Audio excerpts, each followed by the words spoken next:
Hello, everyone. It's UFO 50, and Piph is here, and he's so excited to talk about UFO 50. Finally, my hyperfixation, my one hyperfixation in my entire fucking life, I can finally talk to somebody about it. Finally!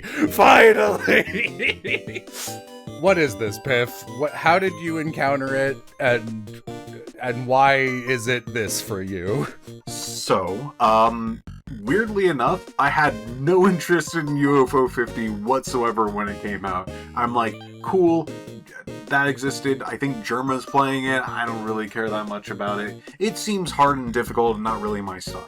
And then somebody in my stream was just like, hey, UFO 50, check this out. I'm like, yeah, well, I get around to it. And then I tried it out like a little, and then I was like, yeah, it's nice. And then I started playing like super long completion games. Like I did Balatro and Card Shop Simulator. And you were like, these are great, but this isn't UFO 50. If only there was a game that was UFO 50. It's like 200, 400 hour-long completion games, and I'm like, I need something short, and I piled through all my games. I'm like, none of this works. And then I hit on UFO 50. I'm like, there's 50 short games in this, right? I think that's perfect. I'll try this out. And then I started going down a horribly long and hyper-specific rabbit hole that I immediately, like in the first few teens of the game, I'm like, this is something special. This is one of my favorite things, and I'm not even halfway done. And then once I finish, I'm like, I think I'm happier as a person. I'm glad that this exists so much that it affected me in a way where I'm like, I love video games all over again. So that's so. I literally feel out of place hearing you say that because I'm such a grouch. That I'm like, I was literally imagining have we ever opened anything on this Patreon that's just like, the world is beautiful and I'm happy because of media. Usually I'm just like, let me tell you about this 4 out of 10 movie nobody saw. And then Piph spent a year politely going, would anyone on Earth like to play UFO 50 and talk about it with me? And we all went, no! Collectively. And then a year later, I was like, you know what, Piph? I like making projects of things, and if I have an end goal where I can justify making it work for myself, if I can turn this into home, this is a super healthy way to engage with shit in my free time, by the way. And not just I need to make the content, but I was like, if at the end of this, I get to sit down with my friend Piph and talk about UFO 50 for truly, I couldn't speculate how long this is going to be. I'm so bad at guessing. There's 50 games, but some of them I'll have 3 sentences on, and others I could talk about for 6 hours. So this could be anywhere from 2 hours and some change to literally a 15-hour review if we wanted it to be. Hi, Editor Jello here. This whole review ended up being about 8 hours long. The first 3 hours are up for free.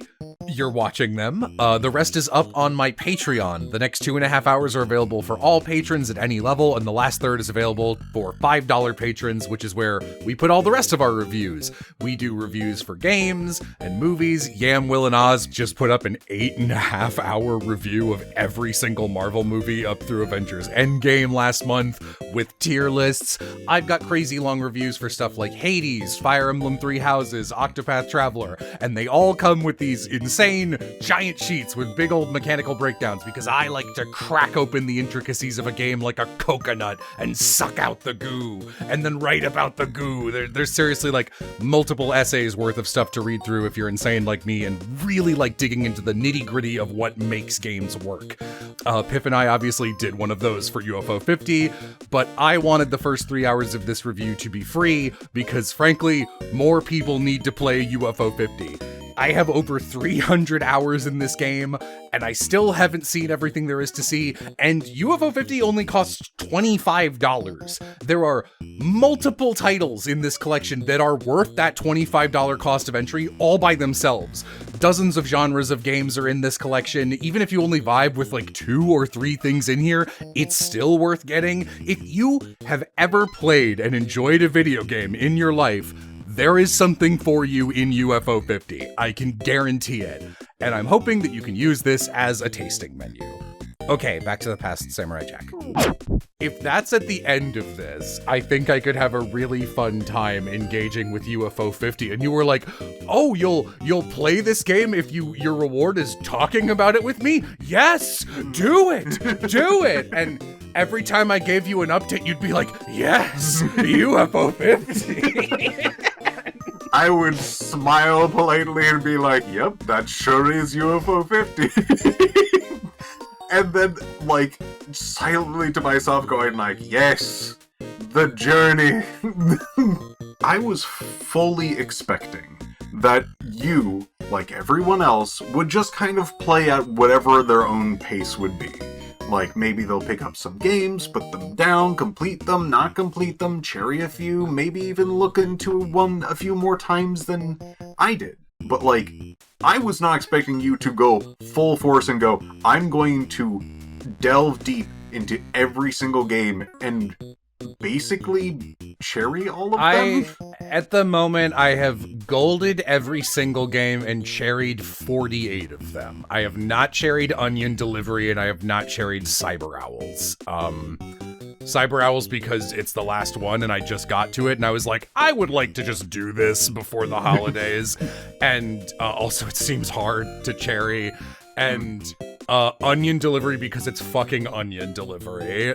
This is a special treat for me. I did not know you were going to go this hard, this deep.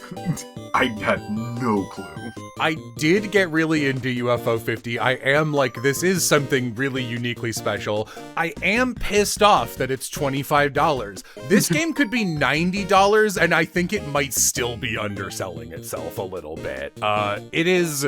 And like if you watch our streams, you know I'm a vocal proponent of hating that games are like $70, $80, $90, especially in Canada, where they're sometimes over $100 in a GameStop, and it's disgusting.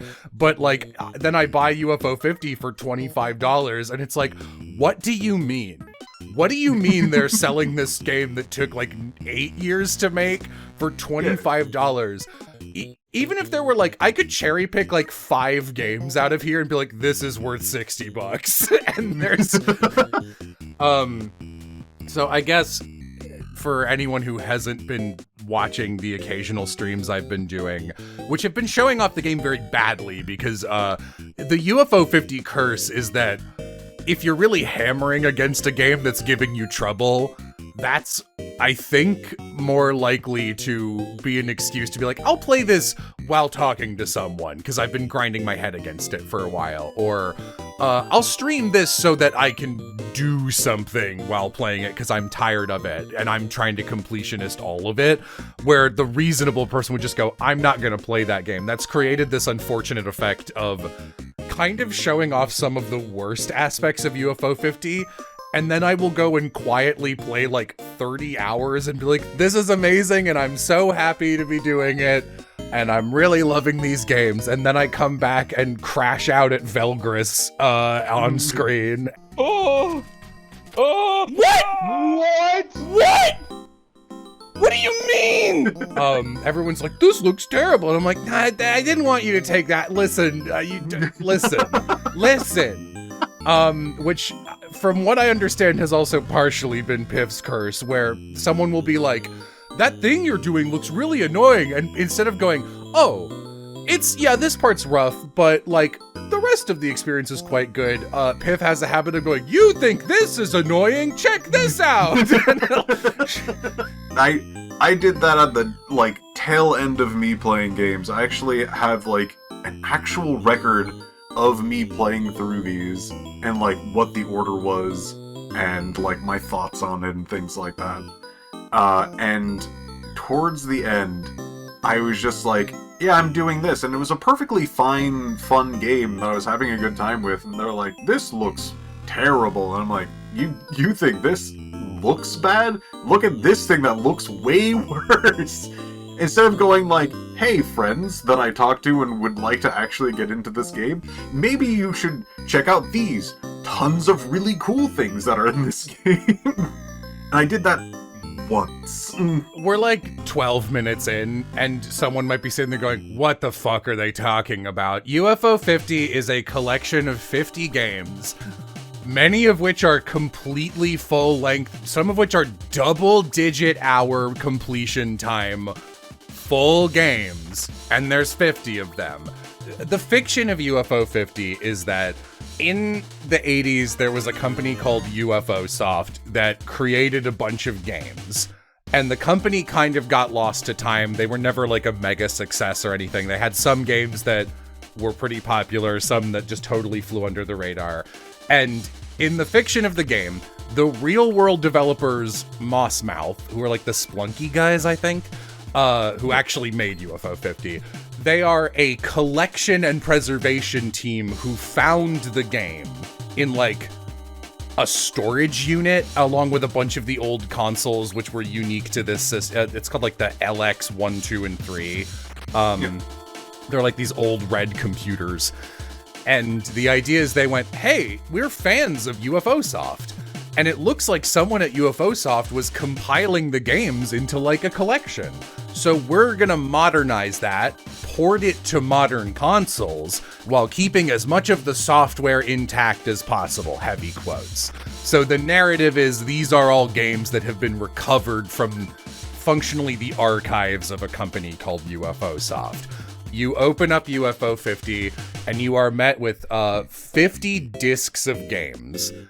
Each of the games has 4 states the disc can be in. There's Dusty, which means you've never opened it.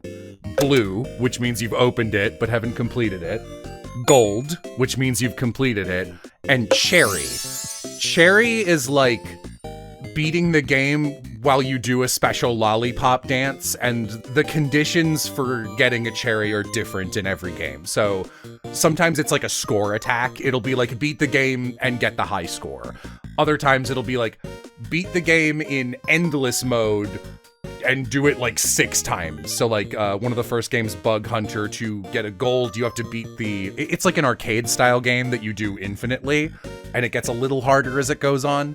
So for gold, you win 3 runs in a row, and for cherry, win 6 runs in a row. Cherries are harder than gold, is the point. For almost always. And they did program it so you cannot get a cherry without also getting gold. And you open up UFO 50, and you can just click whichever ones are interesting to you. Each of the games has a very short blurb that's like, this is a shooting game based on a picture that was in our office, or this is based on a toy from a place we visit all the time. Can you shoot the alien faster than the alien can shoot you? ? And then you open the game, and there are no instructions, there are no manuals. So, like, part of the fun of UFO 50, if this is something that appeals to you, is if you like figuring out how stuff works with very little instruction, I would say you would have a really fun time with UFO 50, because I have mixed opinions on this, actually. Old games are esoteric and weird, and they're very obtuse, both because, on one hand, there weren't as many games to pull inspiration from in the 80s, so they would make bad design choices, or they would have things be kind of unclear. Like, you know, there's universal, what is it called? Semiotics for, like, the study of signs. So, like, if I show you a floppy disk image, that means save. Everyone knows that now, right? Because save has been the floppy disk image on like every piece of software for ages. If I show you a right-facing triangle on a video player, you know that's the play button. Those semiotics being commonplace did not exist in the 80s as it relates to game design. So back in the day, you would play games where it's just like, I don't know what this does, and if you were lucky, you could open up the manual that used to come with games. And I have to say this because some people who follow this Patreon are like 15, 16, and it's like, hey, you used to open up a game cartridge. First of all, you used to buy a physical thing, and you'd open it, and there'd be shit in there. And you get a bunch of cool manuals and like ads for other games, and like, here's a coupon to buy the strategy guide if you want it. God, I miss strategy guides. And in the manual, it would be like a little summary of the game, and it would usually show you like, here's the character and a blurb about them. Sometimes here's all of the story in the manual, because we can't put it in the game. And then like, here's all the items or whatever, and what they do. UFO 50 very notably does not have any manuals whatsoever. So a lot of the games are, you load it up and you pick something up and you go, what the fuck am I holding? Like right away in Barbuta, it's like, okay, umbrella. What does this do? What would an umbrella be used for? Does it like slow my jumps? Like, is it a hovering thing? Like a Mary Poppins thing? Nope. What is it, like a weapon? Does it replace my sword? No. What the hell does this do? And then it's like, oh, there's acid dripping hazards and this makes you invincible to them.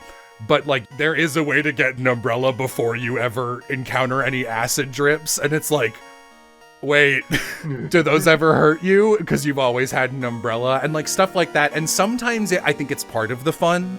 Like, I think Planet Zoldath is a good example where the entirety of the game is kind of just, what am I doing?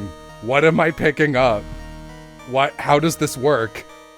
What is this guy saying? What is this guy saying? And other games, it's like, yeah, I really wish you just had a manual or had some item descriptions, because there's, especially as the games get longer, because I would say like the first row of games, on average, to complete it, like most of them are arcadey.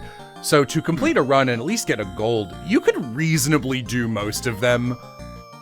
All of them under 3 hours for sure. And I would say on average, like 40 minutes to like 2 hours on the first row, except maybe like Mortol. Yeah. So when they're that short, it's like, oh, that's fine. But then like, 5 rows in, like 30 something games in, you play Velgress, and it's like, it took me 10 hours to beat Velgress because I wasn't doing a very good job about it. But also, that's a game where you've got really limited resources, and it's like, do you want to burn all your resources for this item? And it's like, I don't know. Is it better than what I'm holding? And you have no fucking idea. And it's like, well, let me test it out. And then you do, and you're like, I still don't know. So sometimes I think it's fun, and it kind of adds to the experience of being like, what a wacky old retro throwback game that's trying to pretend it's from the 80s. And other times it's like, oh, that is annoying. Like, I think Divers is the worst example. I think Divers is way meaner than it needs to be. That is very fair. That's extremely fair. So, do you want to just, like, jump into game 1? And, yeah, I guess we should also just say I played the games chronologically, because when you open it up, they show up in a chronological order, but there's many, many orders at the bottom of the screen you can organize the games by. You can organize them by genre, so it can be like, these ones are shooters, these ones are strategy. There's a bunch of ways to do it. I know there's at least an explicit random order, which you can have the game set for you if you don't just want to click around. Which I think maybe you did. I know you did a very different order than I did. I didn't know that it first existed, so I just put in, like, a number generator for the first, like, I think 2, and then I actually found that there was a random section and just went through that.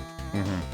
And I just did them chronological because I wanted to... I knew going in there was some level of metafiction about the company itself, and I wanted to play them in order just in case I could, like, see them developing sensibilities from one game to another. And if I'm being honest, I didn't really feel there was a ton of that. I think as a project, UFO 50 loops back into itself a lot.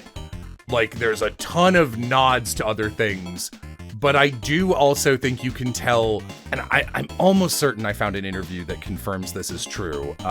They did not develop games going like, oh, next in the order, they could have made this kind of game. I believe they just made a bunch of games, and like some of them, they were like, we explicitly want this to be early in their chronology. But other ones, it was like, let's make Barbuta. And then later on, they were like, actually, this would be a good fit for the very first one.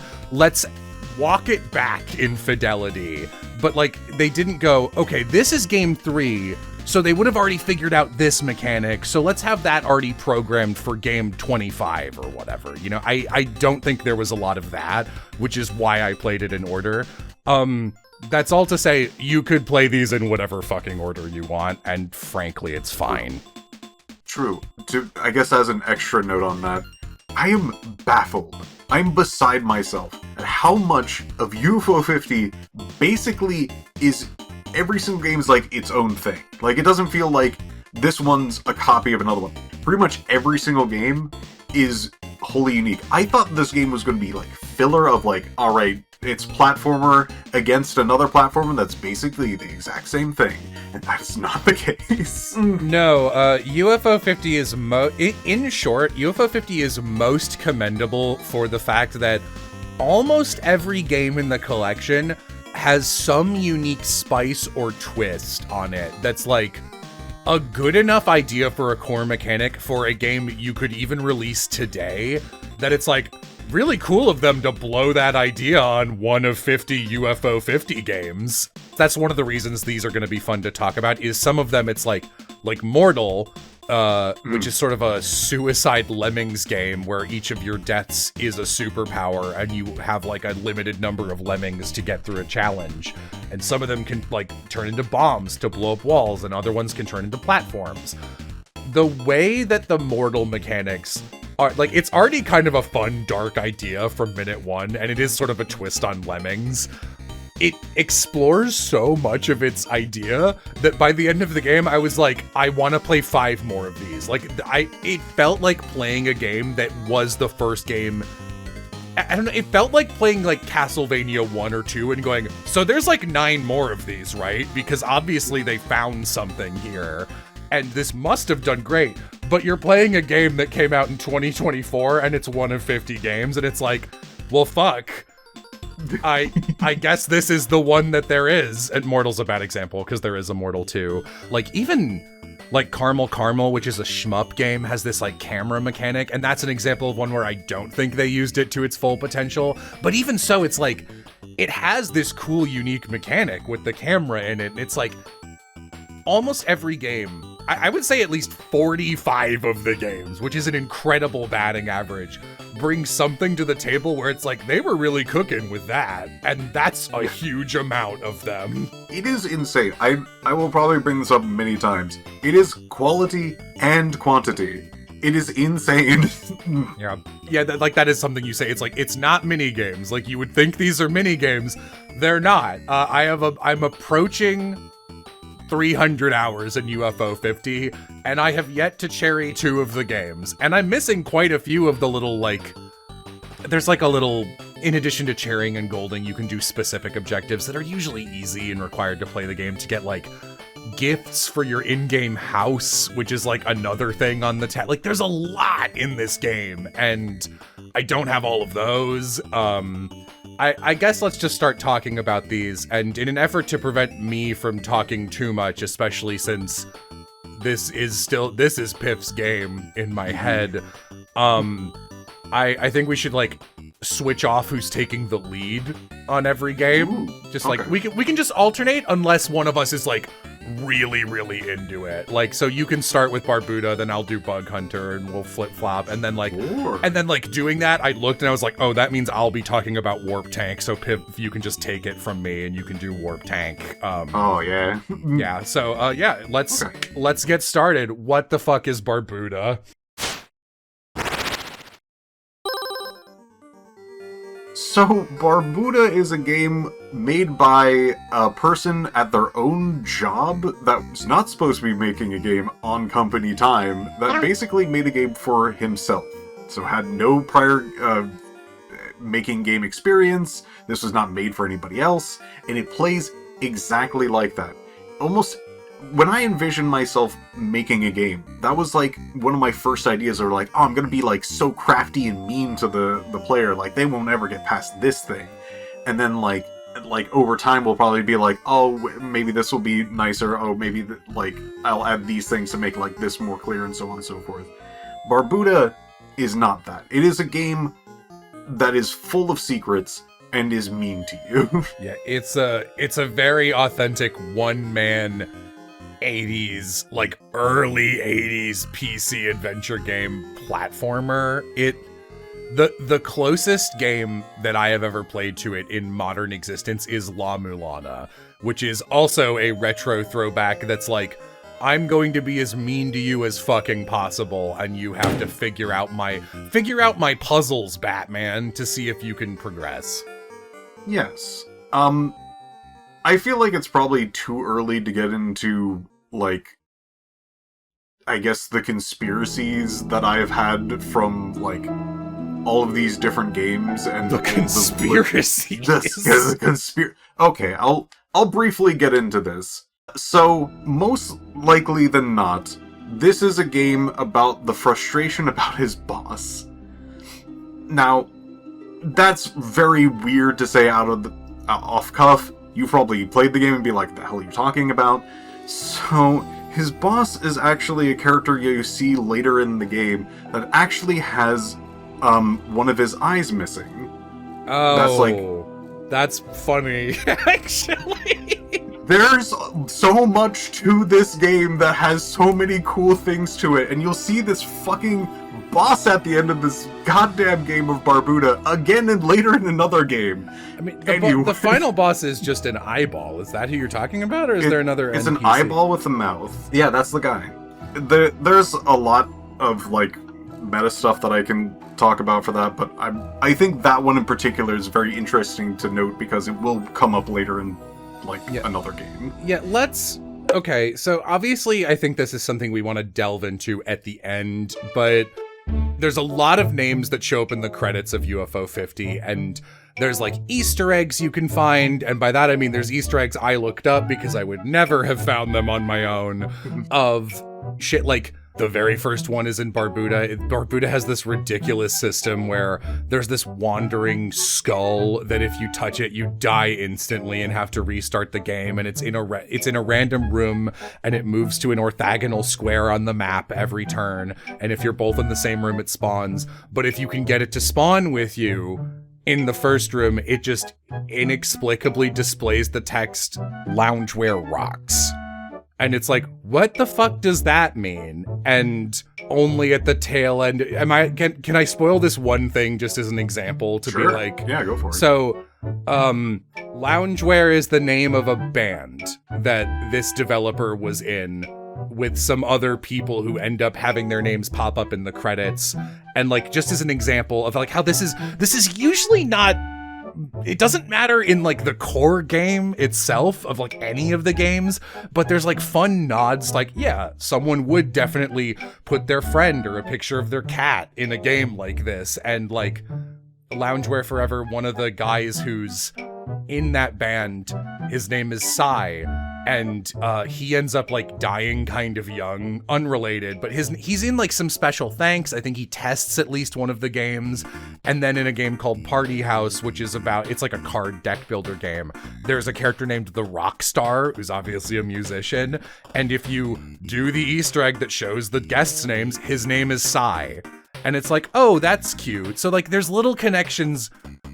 I don't think we're going to mention even a tenth of them. So many. There's so many. There's so many. So, like, there is this, I don't want to say, like, this rich world, because I think if you, even after you've read everything that's been discovered after a year, and I do think 98% of what this game has probably been found, like, not explicitly confirmed, but, like, all the pieces are there. The ARG is solved already, etc. But I do think you can read it, and it feels like a very believable group of fictional people made these games. And I think that's worth mentioning up front. So yes, the guys who I think are worth mentioning at the top, they all have such weird names. Like they're all, even if they're a normal sounding name, they're fucking spelled weird. So this one is Thorson Peter. A guy named Thorson Peter made this game. And he ends up working on almost every game a little. And he has 3 that are like very explicitly his games that are like just him. And all of them are such fucking Thorson Peter games. Like they're all like the same exact design sensibility. They do a really good job having like, oh yeah, the same fictional guy made this one, and you can tell. And they're all inscrutable in their own way. Hard to scrut. I'm looking at Mooncat right now. Yes. And so Thorson Peter is the guy who ends up making this game during work. And then 2 of his coworkers, possibly bosses, unclear, Jerry Smolsky and Benedict Chun, end up discovering this and like, what are you doing? And he's like, I'm in a video game. And they make business software. And eventually, after this, pretty soon, they decide, you know what? This might be something. Let's pivot into making games. And they become the guys who become UFO Soft. Though I don't think they take that name for another 20 games or so.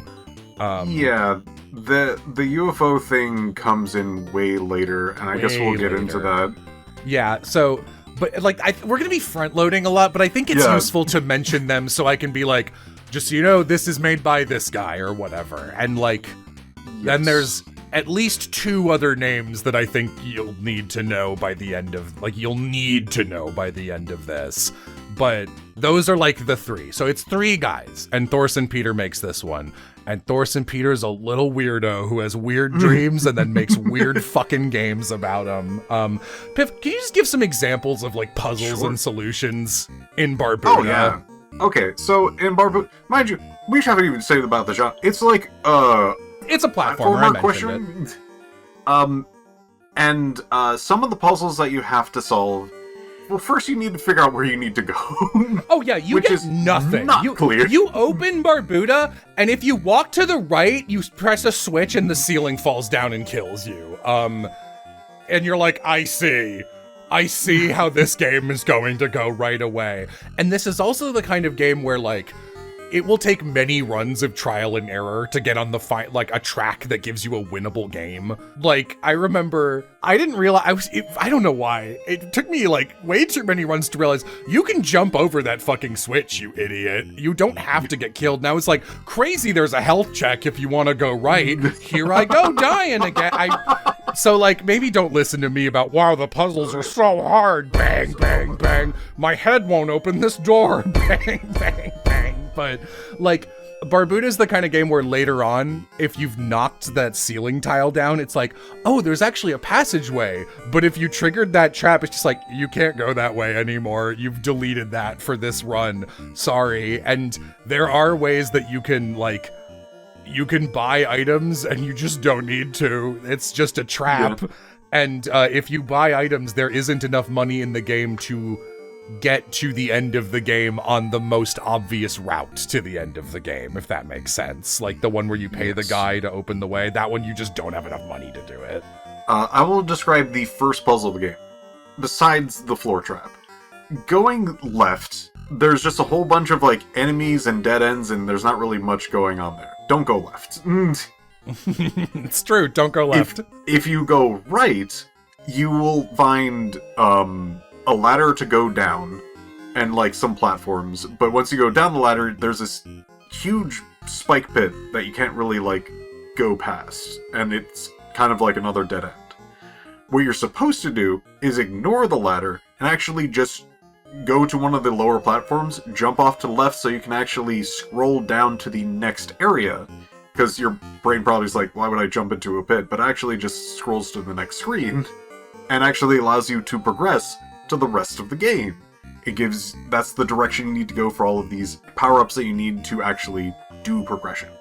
And that's like the first puzzle, which is basically jump off a ledge, which you wouldn't initially think about. It's funny because you fucking warned me. You were like, you're going in chronological order. Okay, Barbuta's mean. And I got there and I was like, you know, I encounter a puzzle like that and I'm like, I've been to this rodeo before. And then like, Barbuta has the full gamut of like, that's entirely fair and you, like, I could have done that through trial and error, or there is an obtuse hint to that. Like, an NPC says something, oh, there's something you can figure out there's invisible doors because you end up going through one and it's like, you're likely to go, can I go back? Because there's no reason to go forward. Oh, I can, which means maybe there's other invisible doors in the game. So like, it can teach you by making you do something. And then there's the slinging shot. There's some absolute horse shit that's just like, I don't think that's fair, even when I have the walkthrough in front of me. Here's one of the weird bullshit ones. So there are 3 ways to get to the end, and all of them are pretty tough. One of them is to pay a large sum of money that you can get by just kind of going all over the map and then giving it to a dude. There's another one, and I'll point out this one. That if you are a crazed person and actually mapped out exactly how the map looks in comparison to the other maps, you notice that there's one map that has a ladder leading to a chest, and the area beneath it, which you're not going to be able to immediately go to, you have to kind of loop back around, but if you notice the block below it, has no ladder whatsoever. If you then match up those 2 things, you can then basically tap up where you think the ladder would be and climb an invisible ladder to the chest. And like, to its credit, you don't need to do that. You can beat the game without doing that. But that is the puzzle I saw and I went, are you shitting me? That's unacceptable. Like, and then I said that, I was like, I found this bullshit puzzle. And then you go, oh, is it the invisible floor? And I went, what do you mean? Which is by far the meanest one in the bunch, because as far as I can tell, there is no hint whatsoever. There is no hint. You just have to give up and go, I don't fucking know. Can I just float across it? What do you mean I can? I'm gonna kill you. Barbuta. Yeah, Barbuta has iconography that ends up being important. Egg. Your health in Barbuta is egg. It's kind of implied you hatch from egg. Eggs! EGGS eggs! There's an oddity where, like, there are, how do I put this? Power-ups that you get throughout different games that are unique to them. This one's candy, for some reason. Oh, yeah, candy is also a really common pickup across all of the UFO 50 games. They like to hide candy as, like, the universal, like, bonus point. Candy and coffee. Yeah, it's very interesting because you see, like, things go from, like, candy and sweets, and then it hits coffee, and then it basically stays coffee for the rest of the Stays coffee games. forever, yeah. Barbuta, so, like, do I like Barbuta? Like, also, I'm sure you're used to it at this point.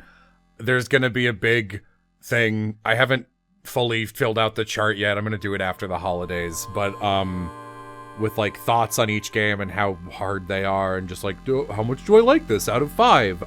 So that's gonna be down below. Barbuta is a game I like so much in theory. I think it's such a great execution of what it is. It's so not fun to play at all. You move and like, it's on purpose. Like, you move slow. Yeah. They literally were like, well, now that it's the first game, we programmed a thing where there's like, in video games, usually when you hit an enemy, they're like stunned for at least 2 or 3 out of 60 frames to give it like that extra weight of like tunk when you hit something.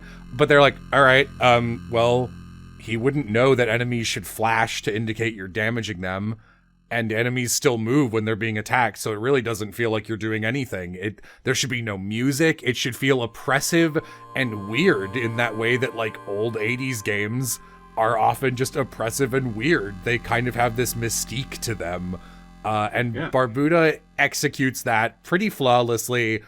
So it's like, I think it's exactly what it wants to be, and I would never recommend anyone play it for fun. And should we just like bounce back and forth between just like our thoughts on like for fun and hard? Is that... I think they're tied together on a lot of these games, okay. So yeah. I probably enjoy this more than others just because like it scratches the part of my brain that's insane. That goes just like, isn't this the weirdest, like, almost funny thing that you've ever seen? Whenever I, like, think about other games in UFO 50 or playing through them, I've had a friend of mine, just kind of go this like, oh, when something weird happens, I just say Barbuta. I'm like, that's exactly what Barbuta is just like this weird thematic thing that if you played it first, it just kind of infects the rest of the game. And I think that's neat. Yeah, it does. And also, like, why are you a knight? What are you doing? Why is it called Barbuta? No concrete answers anywhere. Like, it is Barbuta. And then you get to later games, and it's like a spiritual successor to Barbuta, and you're like, context possibly? No. Even weirder. Even weirder. Like, it's like, here, repetition, connection, but in a way that makes it more esoteric. Exactly. By the way, fun fact, do you know what Barbuta means? Oh, you or Aloha told me. I don't remember. Is it egg? Eggs! It's helmet. It's helmet, right. There's so many games in this series that you probably have never, like, it just seems like a silly name, but it actually means something. Yeah. That's all I have to say about Barbuta. Oh, did you want to say how hard it was, though? I already talked about, I think Barbuta's a knowledge check. Yes. It's not very little, like, dexterity. There's only one room in the game with the fucking randomly moving bat against the, like, you have to kill all three enemies and then it opens up the skull so you can get the money. That's the hardest room in the game, and it's like the second or third room you can find. Other than that, it really is just like, how good are you at thinking in the game's language? Yeah. Like, if you know what to do, you can easily chair it on your first try. Yeah, I guess so, yeah. It is a game where, like, its difficulty is just you don't know things. And that actually happens a lot in UFO 50. But I think unwrapping that is kind of like the fun of the journey of UFO 50 in a lot of cases. Yeah, that's why I was saying, like, sometimes it's fun to, like, it's some games are improved by not having information and the discovery is the fun thing, and in other games, especially later on, I'm like, okay, you're a full fleshed out enough game. This is now an obstacle to the fun. But yeah. Also, we're like 45 minutes in and we're 1 of 50 games. That's not good. Let's go. Let's go.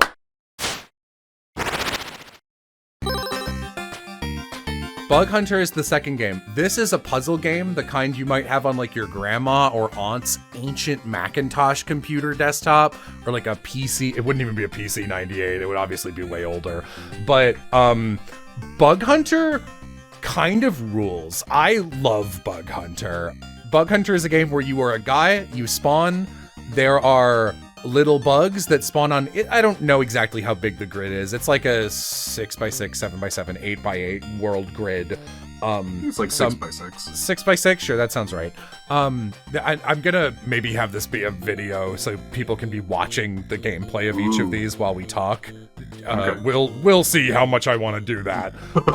If it's on screen, then I think that's funny because we'll be like, I don't know what it is, and play like the listener or viewer will just be like, it's this, you dipshit. I'm looking at it. It's like 2x2, and we're like, oh, how did that happen? 2x2, and it's like, oh fuck, I was playing Super Bug Hunter and I didn't realize.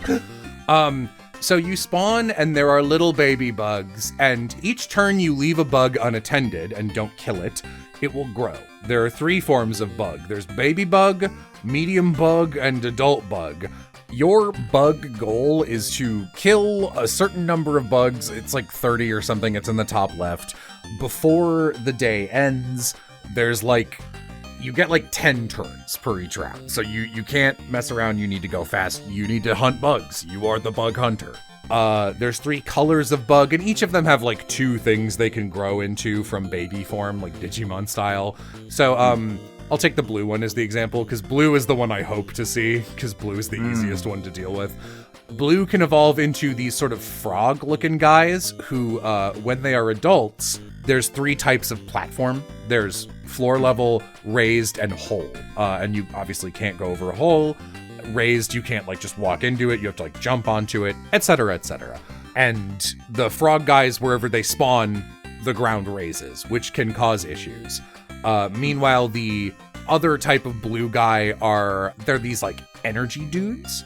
So there's these little cubes of energy, and the way the game works is you have different modules that they're almost like cards in like a board game where it's like, I have this module. That means I can move in any direction. I can slide in any direction 2 spaces. That allows you to bump into bugs. It allows you to knock them into holes. Or you could have a jump that allows you to jump anywhere 2 spaces away, orthogonally or diagonally. And that gives you like different tech to use. And to buy those modules, there's these little energy cubes that spawn all over the map. They're normally yellow, but if these blue guys spawn, then they turn into anti-energy cubes. And if you run into them, you lose energy, which is quite bad. Because you need energy to buy more modules. You kind of want to be shuffling out modules as you play. You have to beat a level in 10 turns and kill all the... The idea is, if a bug reaches... What is it? The 4th day or something in a row where it's unattended, it's just like an infestation. You lose instantly. So the whole game is preventing stuff from stacking. Like they turn into eggs, and then if an egg hatches, the game ends. Eggs again. My knowledge of eggs is tremendously wide. Eggs. I've eaten them boiled, I've eaten them fried. UFOs, eggs, coffee, cherries, UFO 50, UFO 50. Golf, weirdly. A lot of golf across. A lot of golf, weirdly. Golf where you hit an egg, possibly, while drinking coffee. Who knows, UFO 50. But like, it's hard to describe just with words, but there are little strategies like, oh, if you shoot an energy thing, that it blows up every space next to it. So that might be your best option to kill a bunch of bugs, but obviously you're sacrificing energy to do that. And also, you can't just leave energy around and have it accumulate so you can grab it when you need it, because if 3 energies land on the same cube, they fucking detonate. And if you're next to them, you have 1 HP and you die instantly. But also this creates this like interesting thing where, say there's like 1 energy, you can like shoot blue energy to multiply it.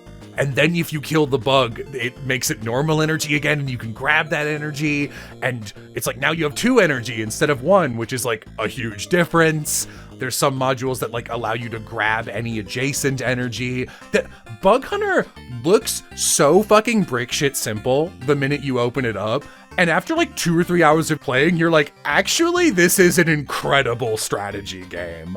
Bug Hunter rules. I love Bug Hunter. It took me so long to get the cherry on Bug Hunter, but I did get it, and I played it for like, it's gotta be over 10 hours. It's gotta be one of my top most played ones, and I did not regret any time I was playing it that long. I adore Bug Hunter. I think it's one of the stronger games in the collection. I generally agree. Maybe just me in strategy games, but like once I understood like, oh, here's all of the things, like I can actually push people and then like step on them, and like if these things that happens and so on and so forth. Once I was just like, oh, this is how this works, I immediately won. I got to 6 like on basically my first actual attempt. Yeah, you had a much I think this one actually is the most embarrassing difference between you and me completing a game. This one took me so long because I do think the module availability, like it's so weird because when I finally cherried it, I got a 9 streak, and it wasn't like I suddenly figured out the game. Like I knew how it worked. There was not new tech that I had been ignoring. It is simply just possible to get a round where it's like, okay, to succeed on like turn 5 of 9, on like the 5th day of 6. Keep all those numbers in your head. There'll be a quiz. I got it. I'm all there. It's like, to succeed on this part of this day, I needed to kill all these bugs because there was like an egg. And like, it is possible the only way to do that might have been like, I needed to buy these 2 or 3 modules. So now I only have like 2 movement, which isn't good because movement's really good. Yeah. All right. Well, I'll just try and cycle through and spend a bunch of energy and see if I can get movement back. And it can just happen that sometimes you just don't get any. I have cycled through the entire wall of it twice and gotten no movement. It can happen, and I do think Piph locked in way better than way faster than I did, but there were so many times I was like, I'm aware this is my fault for maybe not anticipating this luck being this bad, but you really can get fucked in Bug Hunter. It's usually your fault, but Bug Hunter can just end a run if it chooses to. True. Especially depending on which bugs have spawned. But then other times you'll get like, it's the bugs that go up on the blue things, and you'll just early on get the module that kills everything on an elevated surface, and you're like, okay, I can do whatever I want, and... Never got that module. Mm-hmm. Almost every single guy is just like, this is the most powerful one. If you get this, you win the run. I'm like, yeah, I'll keep my eye out, and then it just never happens. So this is what I mean, where like RNG and Bug Hunter can screw you over. But I like it. I still really like it. It's okay. So I think one of the things to note most on this is the shop itself, because like it has like the section of like, here are the 2 size ones, here are the 3 size ones, here are the 4 size. Like, how much you need to pay to, like, get a thing. Mm-hmm. And it is crucially important to note that not only are you getting a new ability, you're adding more abilities that you can do per turn, as well as shuffling the shop to, like, allow more things to occur for future turns. Mm-hmm. So buying even, like, the lower things, even just like each turn to just like add more actions, gives so much more depth to the game. Yeah. Honestly, Bug Hunter is I know it's game 2, but it was the first game I was like, oh, UFO 50's got a little something, actually. Though I don't know if I think that for the next game. If I can use that as a segue. Yeah, sure. Ninpek.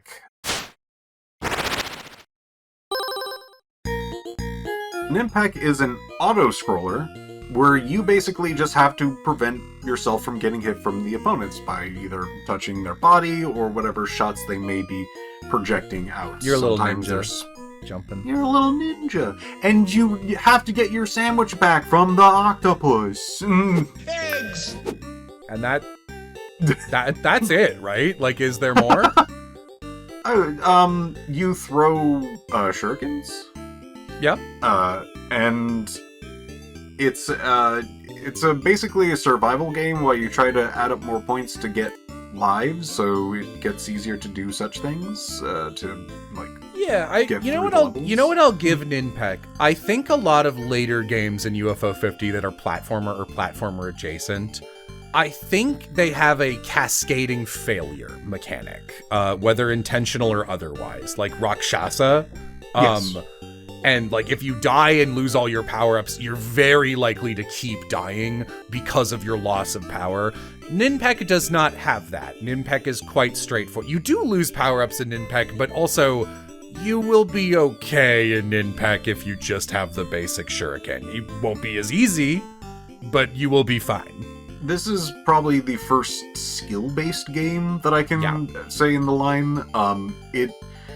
It does require you to know, like, what the opponents are going to be doing and how to avoid them, but, like, the input on this and, like, how close you are to an enemy, to make sure that your shots fire faster and things like that, because, like, it's old game where, like, as long as a projectile's on the screen, you can't fire, like, another one, or, like, there can only be so many on the screen before another one can fire. Yeah, the fake RAM only has so much it can handle. And if you're very close, you can spawn tons of them very quickly. That's basically it, besides maybe the, like, there's certain sections where you try to collect items, and that's the first coffee in this the entirety of the game. This is the first coffee, and correct me if I'm wrong, one of the only instances of cherries being anywhere. I think so. I was so. Like, coffee kind of becomes UFO 50's signature secret collectible for true endings, because the devs are like, we need our coffee, and they love coffee, So there's sections in this where it's like, you know, like the sort of Super Mario World. Here's a room full of coins for you to run through as fast as you can before they disappear. And I don't remember what the first item they are. It may be like a dumpling or a onigiri or something. But you run through and collect enough ball. And they turn into coffee or cherries.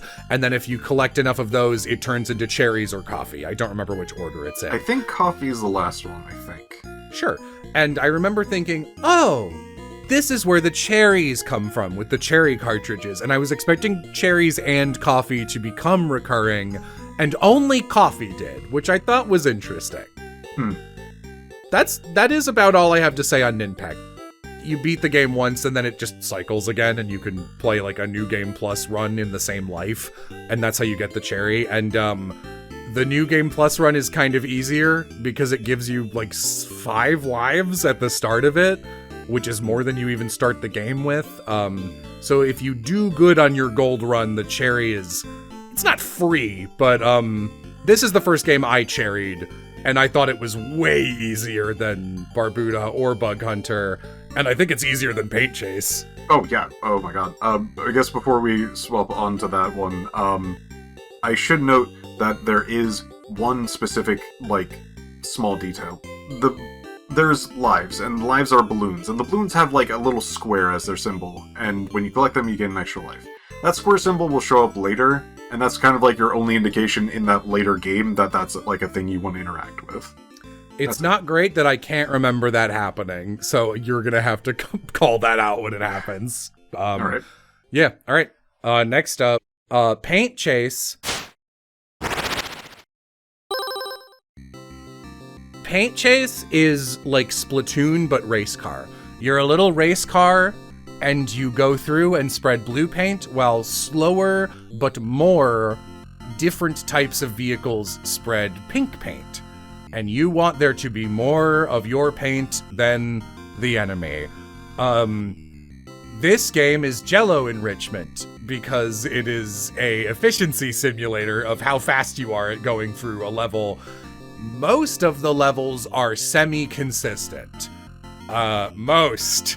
There are like 3. There's one in particular that I never figured out how to not make awful.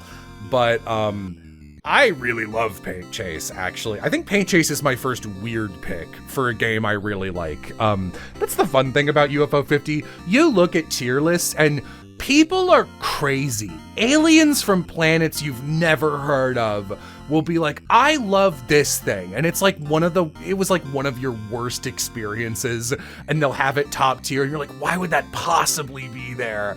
And they'll have one of your favorites at the end. And it's like, I've never seen more inconsistent tier lists than UFO 50 people. Here's the thing. Like, this is something I thought about even just talking about, or at least thinking about this particular discussion. We're talking about like 50 games. If we're talking about one game and we both like it, there's a lot of notes and a lot of things that we both agree on. Since there's 50 games, even between us, there's going to be just stark differences, because having the same opinion on 50 different games would be almost impossible. Yeah, it's more that it's like, oh, I could see how you like that one. And it'll be like 1 or 2 tiers, but like I was shocked at the ones where I was like, I thought that was unplayable, and I thought it was like easy also. Like it wasn't even like a challenge. Like, I don't know, when I see people top tier Onion Delivery, I'm like, you're an alien, but like, I don't know, I get it. I can imagine being a person who likes this.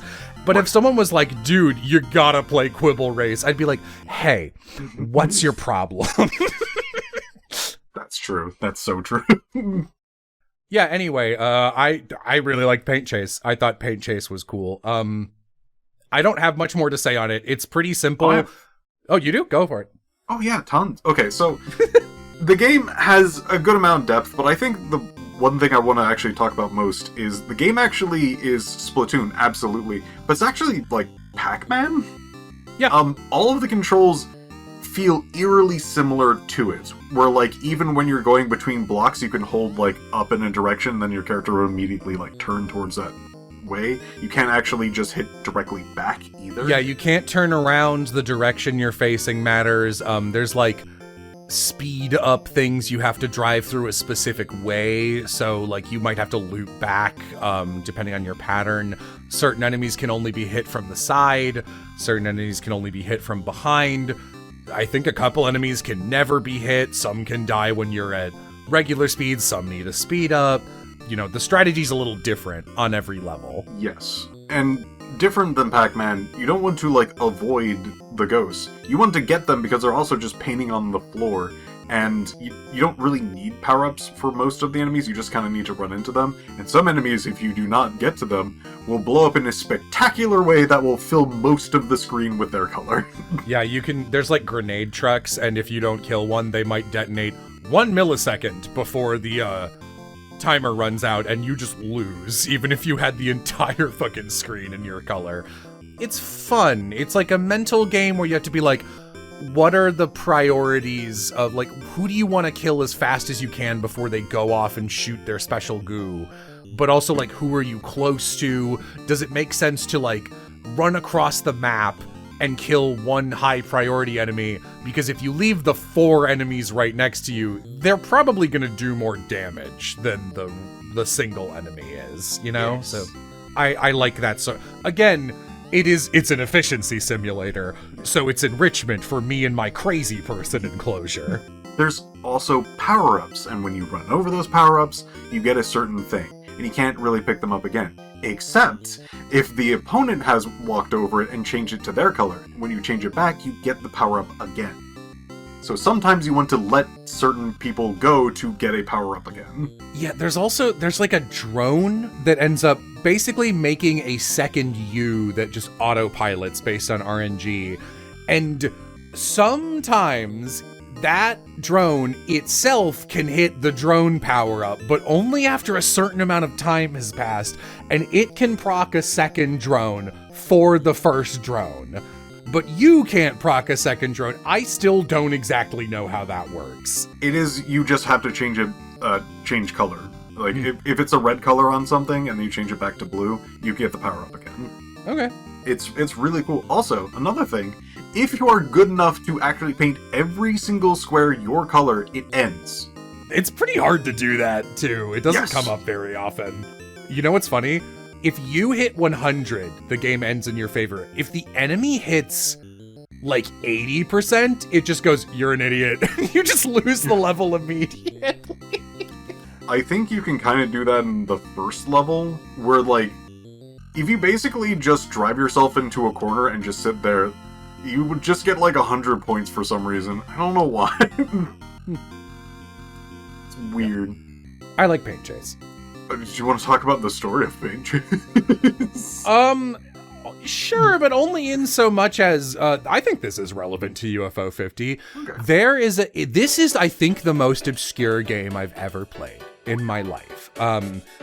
In computer class in like 3rd grade, there was this game on the desktops in my school. It was a game where they were like spoiler Formula 1 race cars, kind of like the ones in Paint Chase. It was like a math game, but it was like a typing speed game, but with math. You had to solve questions. And it was the same story as Paint Chase, where you had like a rival character. And if you beat enough of the levels, the rival would show up and you got to fight him in the big race. And then you win a trophy at the end and then you just play the game again. And I will never ever forget it, because when the rival shows up, it's just his car. To indicate that this is your rival, there's this computer voice that goes, "Oh no, oh no, oh no, oh no, oh no, oh no." That soundbite has lived in my head, and that Paint Chase reminds me of that a little bit, so maybe that's one of the reasons I like it. Maybe. I guess one final note from me, us versus them, blue and red, comes up a lot. That's just like a thing that happens. I would say that's less a UFO 50 thing and more just pretty standard video game design, to be honest. Sure.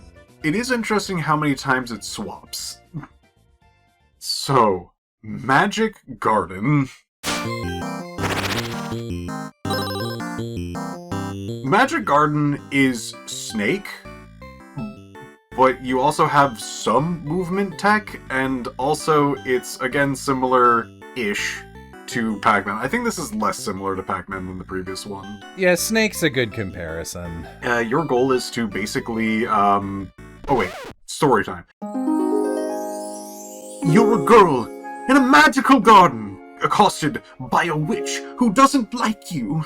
And so there are mushrooms that get spawned around, and little beings that try to attack you.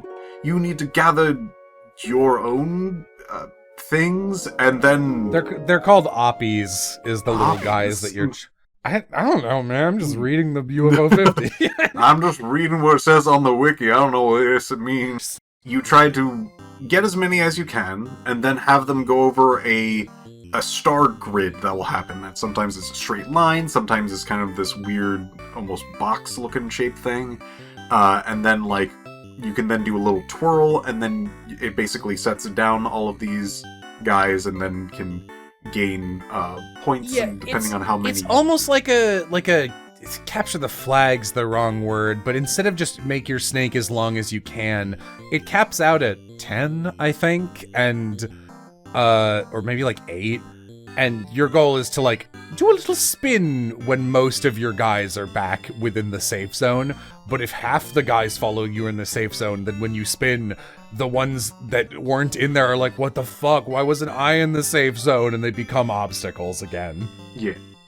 The more points that you get, there'll be, like, a cat on the side, which is actually their real-life cat. Lancelot, I believe. They also love using cats as part of the UI, don't they? Like, they do that in Party House, too. Yeah. You get, like, enough points, and sometimes the cat would be like, hey, great job, and then will, like, put down, like, a little potion onto the field. And that gives you kind of, like, a Pac-Man style, like, invincibility that can kind of go around and, like, eat enemies for points. Yeah, like an exponential amount of points. So you want to build up a lot of enemies and then, get a potion. And you can actually drop multiple potions and avoid them and chain them all at once to get, like, the best potion combos that gets you, like, more and more points. Let me know if you feel the same way. Magic Garden is interesting because its gold victory requirement is just getting 200 Oppies, which is when the game ends. Yeah. And then its cherry is getting a certain score. Yeah. I find the score attack in this game pretty fun. I find the Oppie collection very boring and very easy. I have a hard time having opinions on Magic Garden because it sure came and went. Yeah, this is a little too mean. Magic Garden is the first game that I played and went, okay, and just moved on to the next one with, like, very few thoughts.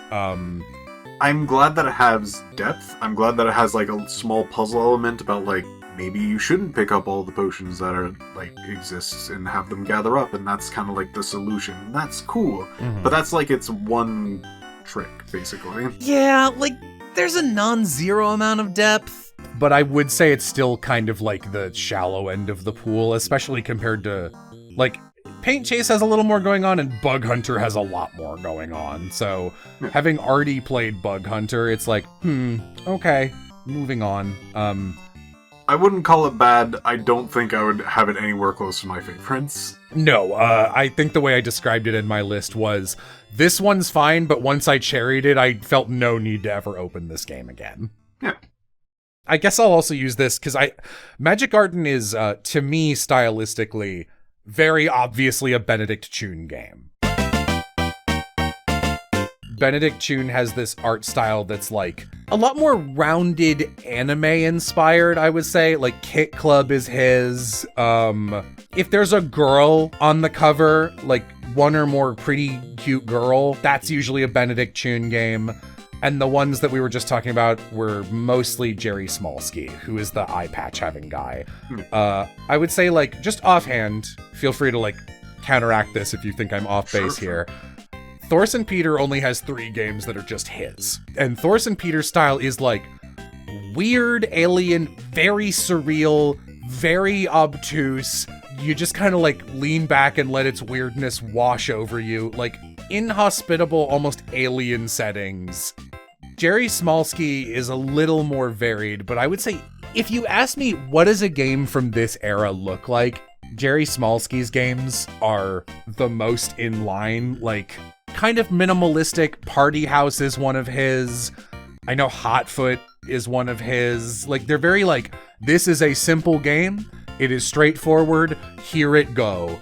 So like Bug Hunter, here's the whole game. It's all on one screen. Paint Chase, here's the whole game, you know? I think Paint Chase is his. I know Bug Hunter is Jerry Smolsky.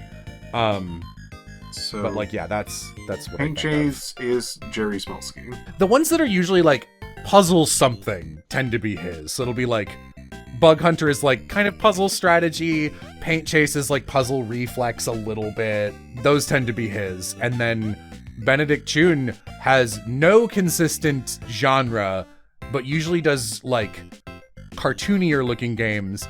And then often, I don't know how true this ends up being by the end of the collection, but halfway through the collection, I started saying on repeat to myself as a joke, man, Benedict Chun loves to make a game that's so almost good.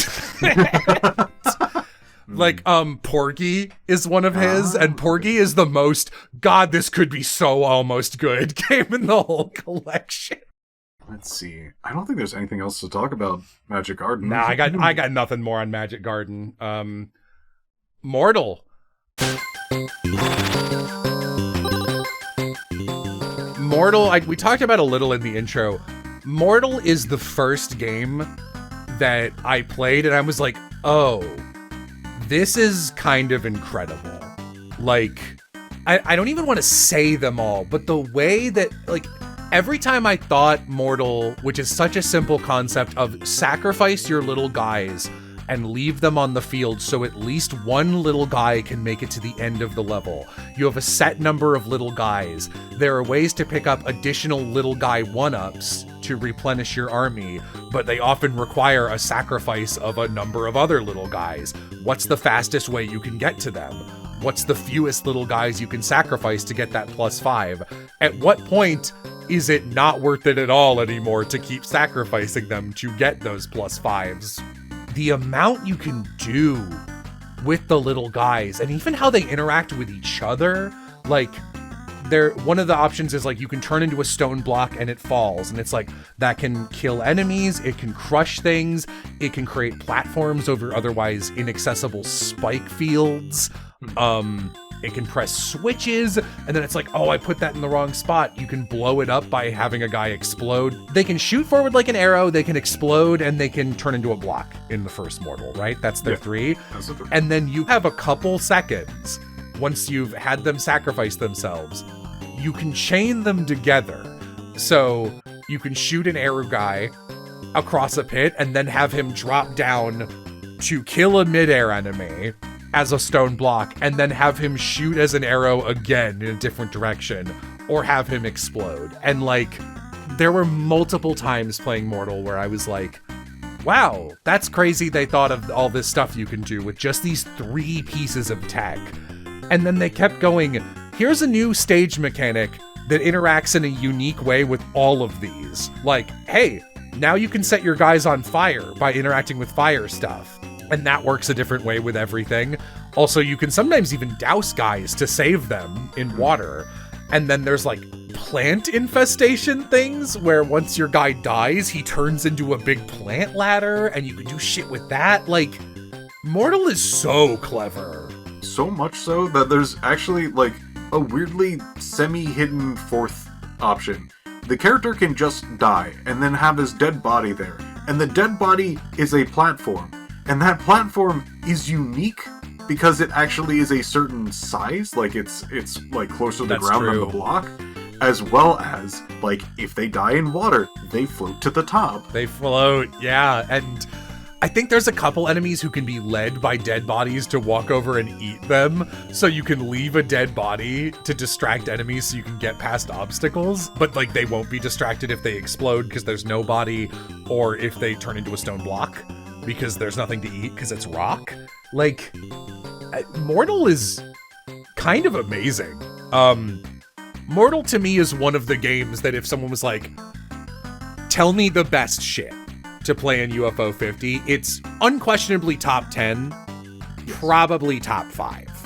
Like, not even just, this is my favorite, just like, I think this is one of the best games in UFO 50. And oh my god, the best thing they did is they're like, for the cherry, beat the game with this many guys left alive. And you can repeat any level individually, and it's cumulative. So you don't have to play like a whole run of the game flawlessly. You could just go back and be like, I did really bad on this level. I bet I can save a couple guys. And like, just that is such a huge anti-frustration feature. And I was so relieved. It was so good. Mortol is the first game in the collection that I finished, and I went, God, I hope there's a Mortol 2. And there is, and it's different, but I do still like it. Some small backstories for it. Originally, it was in universe was supposed to be called Sacrifice, and also the concept of having a certain amount of lives to gain and so on and so forth was something that was actually changed by the director, and the original person that had the concept, Benedict. Yeah, Benedict had the original concept, and old One-Eyed Jerry changed it. In Ben's original thing, you had a set amount of lives, and you can just not get them back. You can see that in one of the codes that says Ben's mode. That just is Mortol with 150 lives, and that's it. And then that's kind of how Mortol 2 works. Yeah. Just as a little spoiler. Also, kind of one of the first seeds you see of, like, I guess it could be pronounced Gary also. It's Gerry. Yeah. So I've been pronouncing it Jerry, but the old Smallski. Yeah. Smallski and Chun end up having disagreements about other stuff, so this might be the first time there's some evidence of that happening in the meta-narrative. Yeah. But Benedict Chun wasn't directing this game because he was making Velgress. Velgress! Okay, this is, I think, where Jello and I differ the most, but let's get the baseline of it. Listen, we all saw me crash out live on the street. I have the video evidence. What do you mean? I'll leave this one to you after this. I don't think Velgres is nearly as tough as I was making it out to be. It's not even close to the hardest game in the collection. It's fine. It's also much easier if you're not going after the Tengu. I do not like it, though. I've kept it at a 1 out of 5 out of sheer spite, and I'll admit that, Sure. but it's not nearly as bad as any of the other ones. I guess a quick aside, I love when people have different opinions on things, and especially UFO 50, because they get to express themselves, and I get to learn about them and myself and the game and things like that, just perspectives. I like when things are not just, like, set in stone, like, we can only agree on these things, and if we disagree, shit just can't work. I love people talking about UFO 50. I guess we should have done this at the start. Really, really quick. I think there might be some value in saying what our favorite type of game is. Like, not here's the ones I like the best, just this is the type of game, even outside of UFO 50, I gravitate towards. Okay. So people can be keeping an ear out for games we like or dislike and be like, oh, well, I have tastes more similar to Piph than Jello, so I'll try these ones. Exploration is king for me in video games. I like an exploration game more than anything else, and I like strategy games and RPGs. So turn-based stuff and any game where you get to explore a world set out for you, that I really like, especially if the design is tight and I think it's fair and creative, and I love finding a new area. Like, nothing will keep me from going to bed while playing a game more than, well, I just beat the next area, and then the falsehood that's like, I should give myself a little preview so I can end on a cliffhanger and like check out I will always play like another hour of the next place. I won't just give myself a teaser. I'm always so excited. So exploration is my favorite thing in games. I pride myself on just being a person that enjoys kind of like an all-genre thing.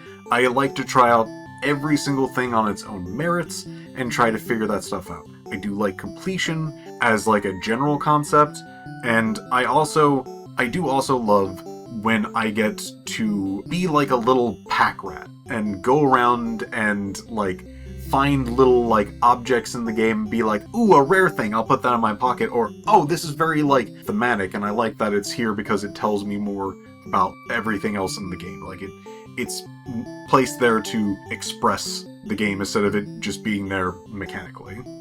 that's the things that I guess I love most, but like I truly have a great appreciation for just about everything. I will say, there's a lot more that I can say about what I don't like, and very specifically, I'm pretty miffed when it comes to, like, difficulty. I don't like difficulty, which is insane to say when talking about UFO 15. So I dislike difficulty when it plateaus very early at the beginning and just stays that, like, difficult throughout the entirety of the game, or, like, has a slow curve up, and I'm like, I don't like this.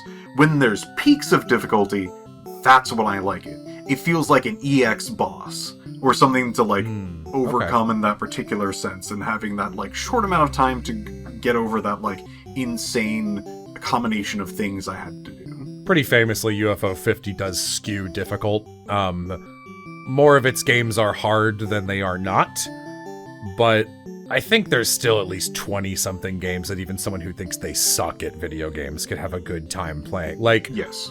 You don't need to have a quick trigger finger to play Camouflage or Party House or Pin Golf or really even any of them, like Mortal 1 especially. Velgres is not hard. Like there's a lot of good ones. Like Mini and Max isn't hard, and that's probably the best game in the collection. We'll get to that much later. Yeah. Right, Velgress. So, story. There's a big text about, like, exploration, space stuff, and getting shot down on a plane, and some particular being after them. You can ignore that. But, like, it is a game where it's more of a modern-ish game, where it's that kind of, like, jumping from platform to platform. Yeah, it's an infinite jumper. Yeah. That actually has an end. It is randomly generated, for better or for worse, and the platforms disintegrate very quickly. Clouds almost instantaneously, and rocks pretty quickly. There's also, like, if you shoot clouds, it goes through them and removes the platform, and if you shoot, like, bricks and whatnot, you have to shoot them maybe a few times to get them open, and to allow yourself to get through probably a very tiny gap. And every time you move up, there's a giant death roller that's following you, so it destroys everything behind you. You cannot stop moving for 2 seconds in Velgress. Yes. It is interesting, because when I was playing it, it didn't feel this way, but looking back at it, you have to be so fast. It is a very, like, reactionary, like, you have to be, like, frame perfect, you have to be, making sure that you don't sit there for, like, even a split second to think about what to do next, because your platform is just going to be gone by the time you get that thought out. You have to just keep moving and build up, like, just natural, like, muscle memory and things like that to just get through all of this. And there's so many small intricacies of, like, jump height and what you're going to do against enemies, and, like, what sort of platforms you go to. Like, you eventually kind of get your own strategy, but it's a lot of just, like, split second, you just have to make a decision, you have to keep moving, you have to maybe shoot, maybe not shoot. Very high octane, and the game does not pull punches. Yeah, it's kind of formatted like Kid Icarus, like the original one, or Ice Climber, but, like, on cocaine. Personally, I don't think it's fun specifically because I think it's a little too easy if you are changing your jump height repeatedly, which you will be doing because the shit's RNG. You have no idea how high or how far the next platform is going to be at any given time. There's definitely some invisible subpixel shit that counts up, and it's like at a certain, like, I don't know how else they would have made this, to be honest. I'm just saying it feels bad to me. Because there is that very slight subpixel difference in certain jumps, sometimes you'll be like, I'm certain that I just jumped with this exact amount of height, this exact button press, and I know that I'm doing that again and it will raise 2 blocks, because it raised 2 blocks 2 seconds ago. So I will have 3 blocks of leeway, basically, and I can jump on that thing. But because every jump you've been accumulating, like, a subpixel, suddenly your next jump, even though you input the same thing, it will be a little more and it will go up 3 and you'll be like, wait, no, but my muscle memory, it told me, and then you'll die. And that I find really frustrating about this game. This is a recurring thing in UFO 50, where the hardest level in many of the difficulty, like the harder games in UFO 50, the difficulty in UFO 50 games is very rarely an ascending platform of it gets harder.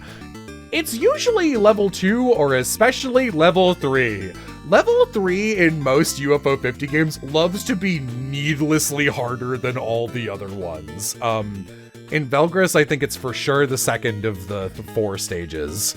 I think that one's way harder than the first level, and I think it's way, way harder than the 3rd level. God, I'm mostly thinking of Star Wasper, but like I was writing it up and thinking about it, and I was like, actually, this keeps happening. So that's something that's pretty funny, in my opinion. Yeah, and it keeps happening. Fist Hell. Fist Hell's the other one, where like stage 3 is all the difficulty. Yeah, I can see that. I feel like that. Weirdly, I think it's like the beach might be the hardest. The beach is a little tough, but I think it's more consistent. But right. Yeah, no, it's also it's the last level, so it's like at least this one should be kind of hard, and we'll get there when we get there. We'll get there. Right, Velgress. There's like birds that will show up and that you can shoot and get keys if you want to get to the 4th level, which is a boss. And when you defeat the boss, you still have to get to the end, and did you want to have your little story of this made me really mad because personally I think this is the kind of failsafe that they should have coded out of the game. I don't even think they considered this might happen, but it did happen.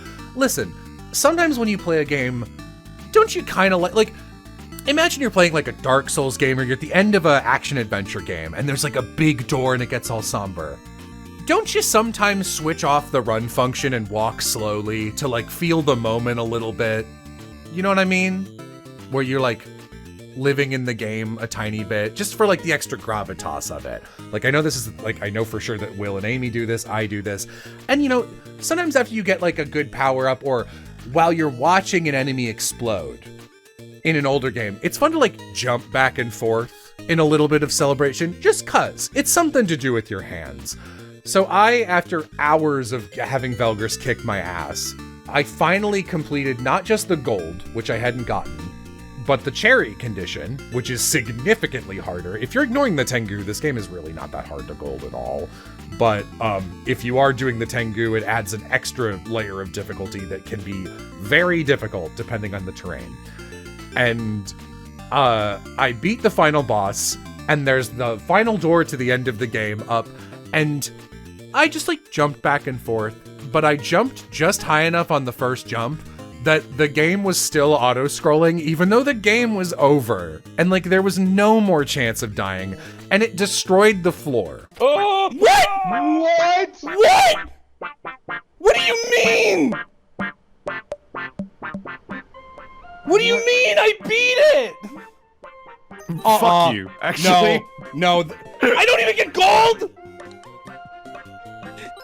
I literally won! That's fucked up. That was fucked.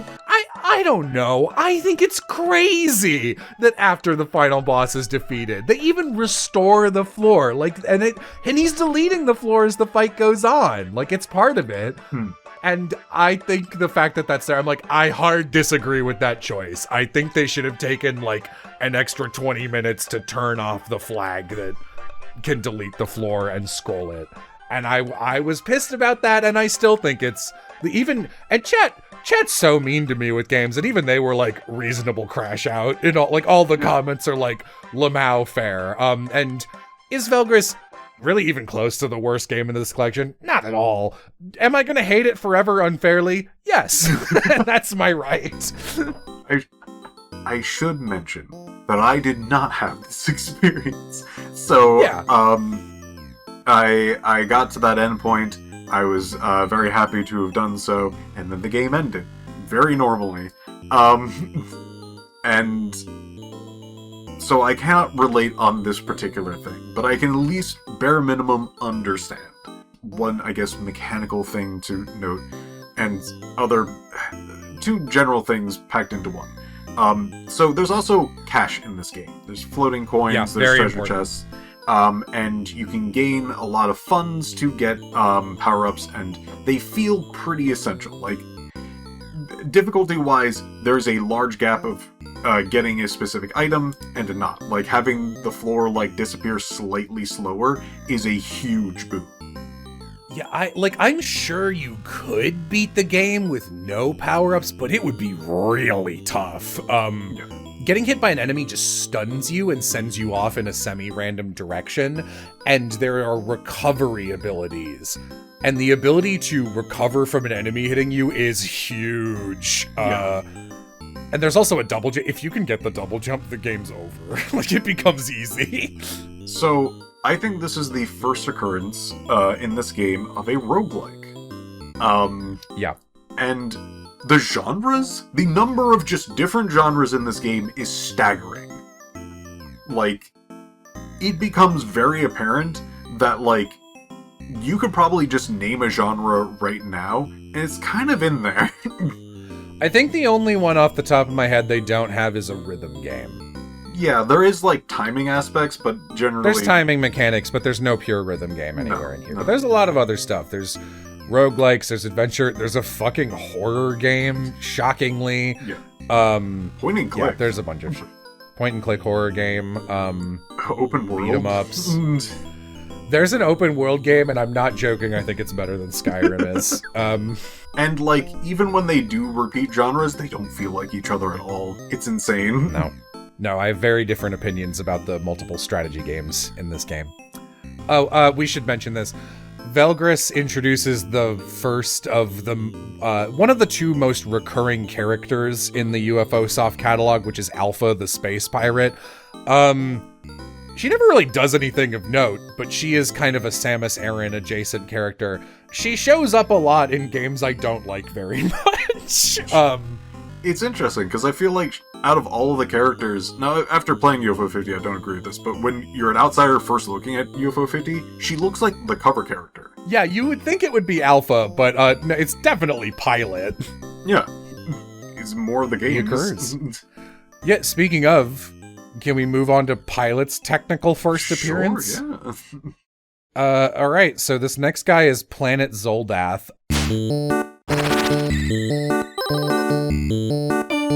This is another roguelike. It's a roguelike adventure game. You crash land on Planet Zoldath. This will keep happening. Like, dude, never fly near Planet Zoldath. It never ends well for anyone. Also, Pilot needs to stop being a pilot. He's so bad at it. So, he's not named and his ship is not named. But the UFO of UFO 50 does first show up here. You land and Pilot goes, I want money. I hear there's a space treasure on this planet, and the treasure map is in 3 parts. So you land on the planet, and you are given no guidance, go find the treasure map. Every room is randomly generated. There are 3 map pieces that are randomly generated, and they're like randomly generated each within a pool of things that can happen. So like one map piece is always in the possession of an NPC, one's always in a dungeon, and one is always just sitting somewhere in the overworld. So usually it's like behind a secret rock and you need to get the NPC to tell you to shoot the wall with the right weapon, and you have no idea which wall to shoot until then. And sometimes you get lucky and it's just fucking sitting out in the middle of nowhere and you're like, hell yeah, map piece. There's a bunch of different power-ups that do different things. My tip to you is to get the boomerang right away, and after that the game is now doable. This is the first game where I was like, God, I wish they included some fake manuals. At least 1 page. Really classic, is it a bomb moment. For 2 seconds. Is this a bomb? Ah!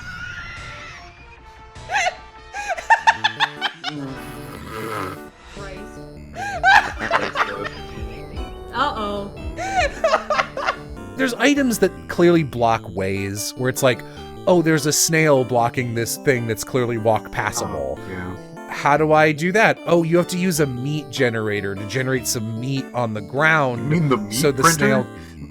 You need the meat printer, so the snail can come out and eat some meat, and you can walk around it. All the things are like that. It's like, oh, there's acid. I can either take damage or wait until I get the anti-acid shoes. And then there's one that's like, it's like a button or a remote, and it's like, what does this do? I can't figure it out. And eventually it's like, there's some crystals that seem really explodable. It's like, can I blow them up with bombs? No. Can I shoot them? No. Does this laser do anything? No, but it bounces off of walls and makes me small. Does this button explode these? Yes, and they gib across the whole screen and will kill you instantly, unless you have like almost all of the heart containers on a given run. It's like, guess I'm starting over. So I would say most of the fun of this game is figuring out what the fuck everything you pick up is and what it does. And if you're not into that, or you're not into roguelikes, I think I'd recommend skipping this one. Unless you just want to see this is like the Donkey Kong, original arcade Donkey Kong equivalent of, like, this is Mario's first appearance, but it's not a Mario game, you know? Like it's Jumpman, it's Planet Zoldath, whereas like Campanella is really the official, like, I'm Pilot, I'm Mario. And he looks very different here. Yeah. He never looks like this again. So, again, another one that I, like, kind of just passed by where I'm like, I did it, and then I kind of left. I had a little bit more fun with this one, just because I did like the uncovering things. I like talking to the random people in the area to, like, figure out even what the heck is going on. I liked these random items that I, like, slowly kind of unfolded, finding out what each one was. I didn't figure out the snail thing for a while, but I think the strongest sell I can have for this particular game is this is basically a, you don't have to do anything, you don't have to mod anything, you don't have to download anything. This is a Zelda randomizer. Yeah, that's fair. You could call it that. It's a space game Zelda randomizer. It's pretty small, but, like, that's what it is at its core. And I think that's neat. It's also worth mentioning that there's like 4 different resources. They're all randomized, how common they are, which enemies drop them, which one is the easy one to farm, which one's hard to farm, which one barely shows up at all. Each weapon uses a different random resource as like ammo. Sometimes it works out in your favor, sometimes it doesn't. I've gone on record a million times saying I don't like over randomization design in games. I think RNG is like a tricky tool to use, and I don't think, well, the RNG wasn't so great this time is an acceptable game mechanic. I think you need to put a bunch of fences on it. And Planet Zoldath to me is like a fine tech demo, but I don't really enjoy it very much. It is certainly playable though. Now, Attactics.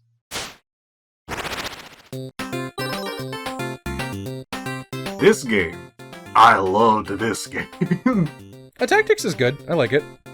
It is a game where you basically do sort of a puzzle game in real time.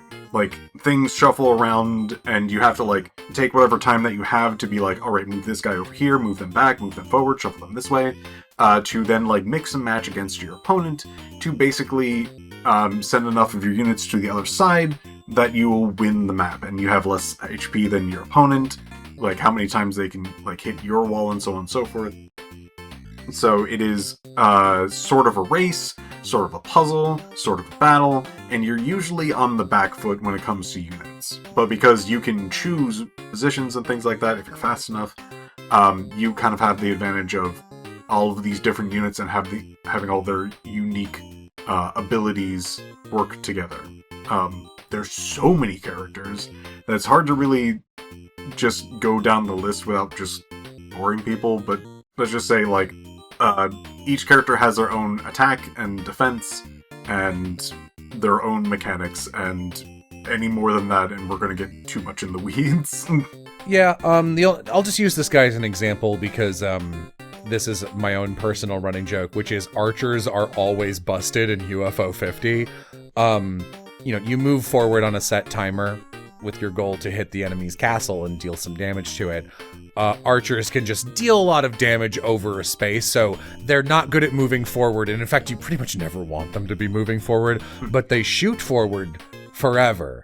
So they're great at killing normal guys, but if you put a shield guy between your dudes and an archer, the archer's useless. So it'll be like a real-time strategy race of like, oh fuck, they deployed a knight. Gotta move my archer here and here, so this is more useful. Oh, but I can't move him back because he's already moved forward, and once you've moved forward, you can keep moving forward by one, but you can't go back unless there's a guy behind you to switch spaces with, so I have to like Tetris block move all these guys at what fuck, I didn't have enough time, and now I'm not in an optimal position or whatever.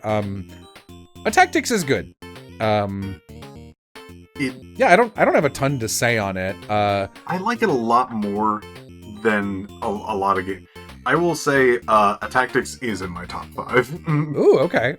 What I don't like about strategy games is that, like, it's boring half the time for me. I, like, solved the puzzle and then I have to wait for the game to catch up. In this one, Dude, there is nothing worse than a strategy game where you've already guaranteed a win state and you have to go through the motions for like 20 minutes to actually have the game agree with you. It sucks. Attactics is a short enough timer, as well as like enough intricate tactics that change like timer by timer. Like once the timer moves up, there's like basically random units that will happen on both sides. I constantly have to like think about the future, think about what the board state is at the moment, and like shift and change at every single decision. And that made me love this game. That I can actually like have my thought of how tactics will work be implemented in that sort of like quick succession where I can't just sit there and be like, what is the best move? I'd be like, here's this move, so and so and so and so. And I can't stop and think and just get bored by it. Yeah. No, Attactics is very solid. I'm also, since they both get credited here, I'm also going to introduce 2 more characters to the meta-narrative. So, like, in almost all of these games, Jerry Smolsky has been on most of them. Benedict Chune's on a lot of them. I always forget what Thorsten Peter does, but he's on, like, most games. He's the sound guy. He's the sound effects guy. And sometimes the music. Yeah, he's the music. Then Joy is the other music lady. This game, it's not their first, but by this point, Gregory Milk, who has the easiest name to remember, which I think is on purpose, and Chiffon Bola have joined the company. Gregory Milk is the level designer.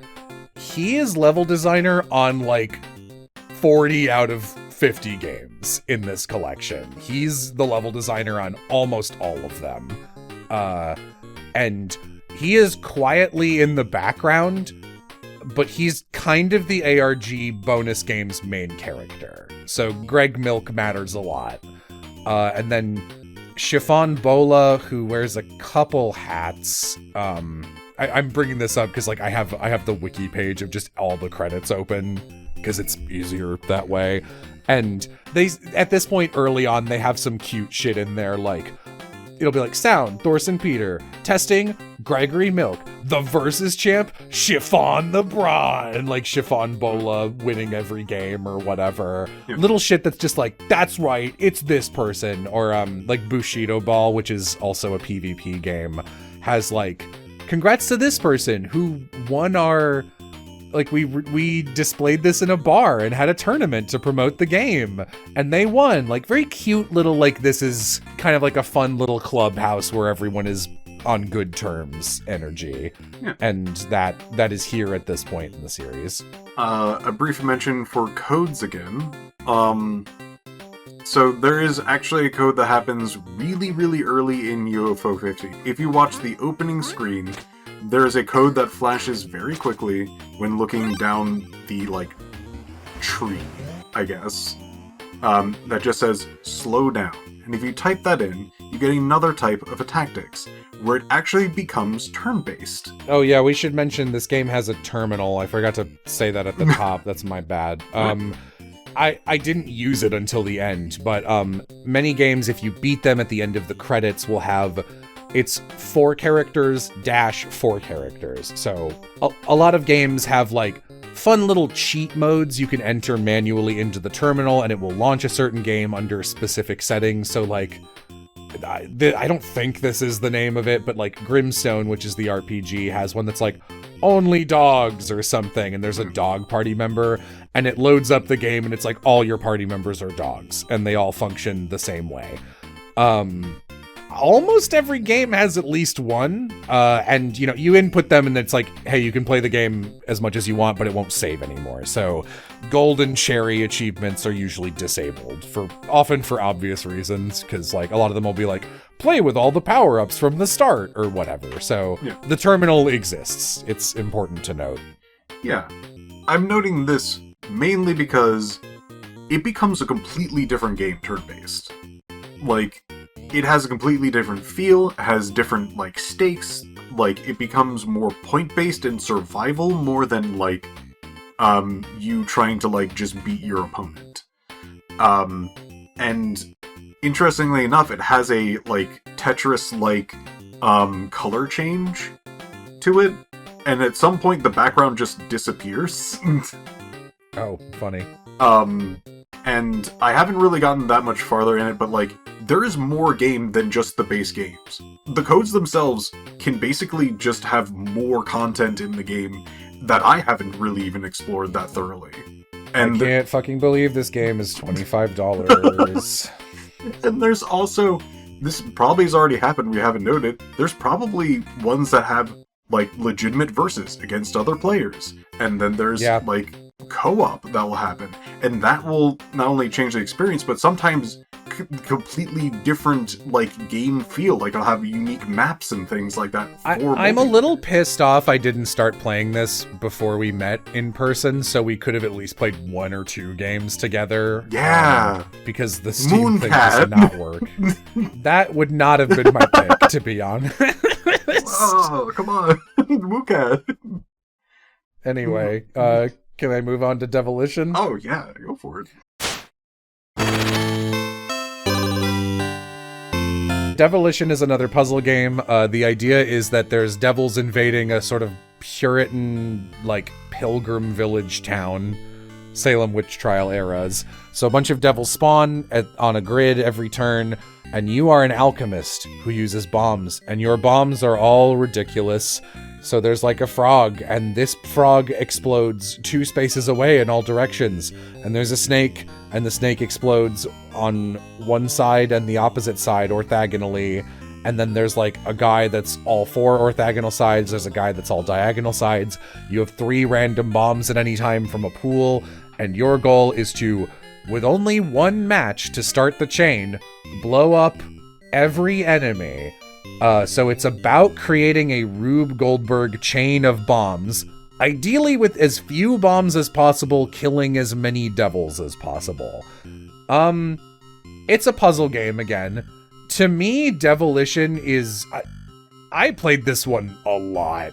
This one took me a while to cherry, because I'm the kind of player who values micro efficiency in terms of, like, quick menu movement and shit, which works against me very badly in a game like Devilition, where it's like, you get more points the faster you beat it, but also, if you don't double check your full fucking chain, you might have made a mistake that will ruin the entire thing and end your run after like 15 to 20 minutes of going in. So it's a different puzzle strategy game than Bug Hunter. I like Bug Hunter more, for sure.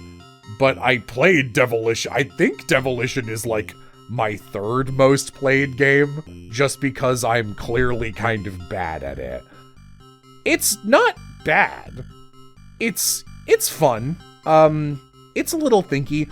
I think compared to games similar to it in genre, like Bug Hunter, and there's a later one that's not coming to mind right now. Oh, you know what? Actually, it's Party House, because it's like what you can do based on what's in your deck, functionally. Right. Of those 3, I think Devilition can fuck you over the most, based on the RNG. You only have 3 slots to choose from, and burning through extra bombs by placing them in spots on the map where they will not blow up this turn, which makes them functionally obstacles in the present. In hopes that a devil will spawn in their blast radius in the future, just so you can get a chance at another bomb, is kind of rough. I have had runs where it's just like, okay, all I need is one frog to complete this chain, and I've got 13 bombs left. Surely I will get a frog. Not a frog, not a frog, not a frog, not a frog, not a frog, not a frog. There's like 7 frogs in the deck. Where are the frogs? And you can just lose. And I think this game has the least flexibility in regards to that. Interesting. I generally agree. I've found Devilition to be more of a memorization game than, like, a puzzle game. Because you really do need to Rube Goldberg your entire contraption into killing as many as possible. You also have to worry about townspeople that are there. Yeah. The lose condition is if there's more... You always need to end every round with more townspeople than devils. And if they're equal or there's more devils, they overrun the town and you lose. So... sometimes you will just have to blow up a fucking townsperson. Sometimes they spawn in the worst goddamn spot. Sometimes they spawn and there's like 3 multi-health devils right next to them and you're like, sorry fucker, I just gotta kill you. There's strategy in that regard, but often it is just like, well, I hope I don't have to kill too many of them. And also for the cherry, you really want a lot of them alive. Yes. So... here is my ideas and strategies when that went through. 2 things. 1, I would usually set up like, alright, I don't have anything that works in the like next position that I need it to be in, but like I can see like a few combinations. But from what I do have, this would work later in the connection. And that becomes the memorization game. Like, does everything link up? Does this huge chain reaction actually do all the things that I think it did? Or did I forget a single piece that makes half of it not do what I think it does? Yeah. And that will almost always make you lose. Yeah. And then the second part is, weirdly enough, there is the times where, like, putting bombs down to, like, try to maybe attack other things in line is, like, an option. What I did was actually went, I don't want anything to spawn here, so I would just place a bomb there as, like, a placeholder. God, that's smart. I never did that. I should have done that. No, I did it once or twice. It never worked out for me, though. But, like, yeah, I should have still done it more. So, like, it's a tough game. It did take me a few tries to actually get through it. I did get just under the cherry on my first clear, and just over the cherry on my second. Yeah,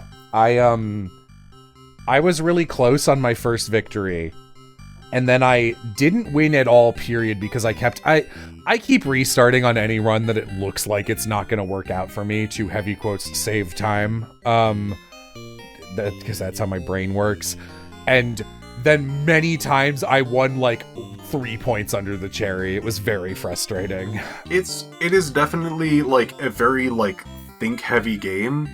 It didn't capture me as much as, say, like, Bug Hunter. Like, Bug Hunter is a very, like, fun game throughout, and this one's more of just, like, there's so much thought that sometimes it just kind of bogs down being, like... Yeah, like, Bug Hunter is a game I could play if I had 20 minutes to kill and was in a call with friends. I would not want to be in a call with friends playing Devilition, I don't think. There's so much brain power.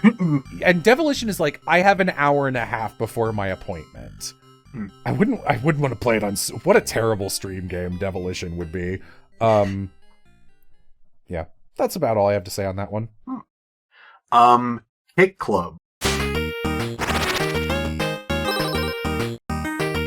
I'll explain from the beginning. So, you're a boy or girl that is actually into sports, but all the other sports are, like, warring against each other, so you need to... I thought you were going to go... Let me start from the beginning. I was born in 1991 or some shit. Did I get it right? Were you No. born in 1991? Oh wait, hold on. There was something about Devilition that I wanted to point out. Hang on, I was born in 1991. No. There's a description on Devilition that like it kind of like didn't sell super well. And there's a pretty good chance that it's talking about the Satanic Panic. That was during the time in the 1980s. Yeah, because like even though it's a game about killing devils, there was like devils on the promotional art and stuff. So like obviously moms didn't buy it. That's a good thing to point out. That was funny. I like that. Yeah. All right, Kid Club. So you're a boy or girl that is very cute. The sprite art in this one is adorable. Yeah, and you're trying to like all the other sports are at war with each other, and you're trying to like beat them all up to then convince them to stop war. Is that the plot? Yeah. I seriously just thought it was like, bro, you're kicking. Like, that's all it is. You just kick it. Is there like an intro cinematic to this one? I literally didn't see it. That's funny. I'm almost positive that there is. Maybe. I didn't see it then. That's funny. It's kind of like almost a... Is it Bubble Bobble? It's Bubble Bobble. Yeah. It's basically you project something towards a person to defeat them, and that thing is a soccer ball.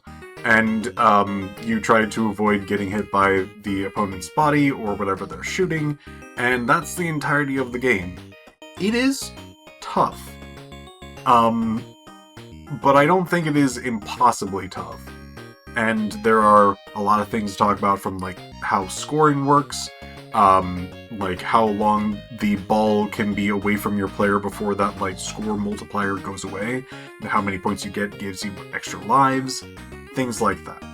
I think it works really well for what it's trying to do. I think it's very cool that they put in so many different kinds of sports. I think that like it is a game that is just solidly good. I kind of shrug after that. Yeah, it doesn't have a lot of extra spice, but I actually love Kit Club. I think its controls are extremely solid, and it took me a lot of tries to beat, but like, it's one of those games that like, I didn't even notice it was kind of hard because I was having so much fun playing it. And like I mentioned earlier, where it's just like, I love new shit, like show me a new area. The amount of, there's a whole nother level with new sports accoutrement. And other accoutrement. I got so excited every single time. I thought the game would be way shorter than it was. And I really like it. Is there anything else of note? Yeah, Kit Club, to me, this is a crazy thing I'm gonna commend it for. Kit Club has the best secrets in terms of just being cute extras in all of UFO 50, Okay. in my opinion. I don't mean the most clever. I mean the most, like, divorced from... I guess they're technically connected to the cherry, because the cherry is a score attack.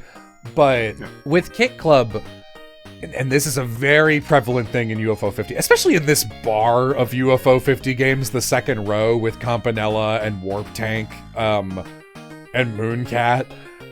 The secrets in UFO 50 in this era are like, walk to a certain spot it's unlikely you would walk to.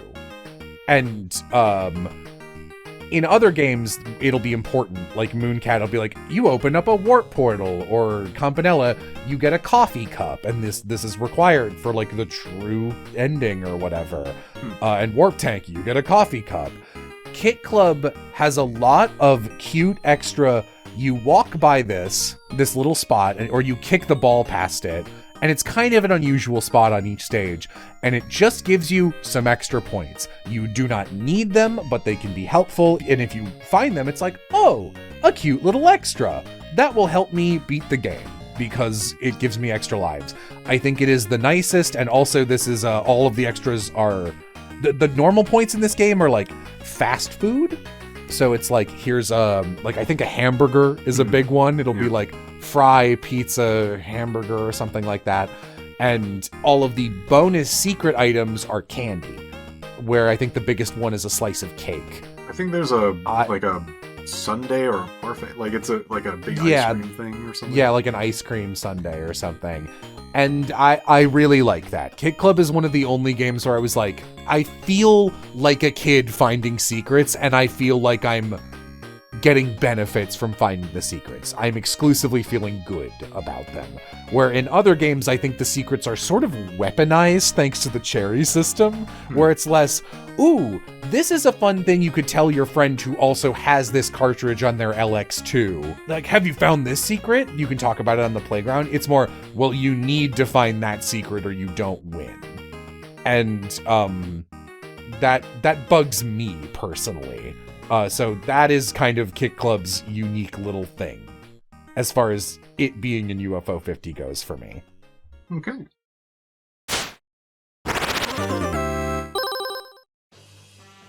Avianos, this is a cute game that is about dinosaurs and birds. This posits that at some point all the mammals died out and birds got smart.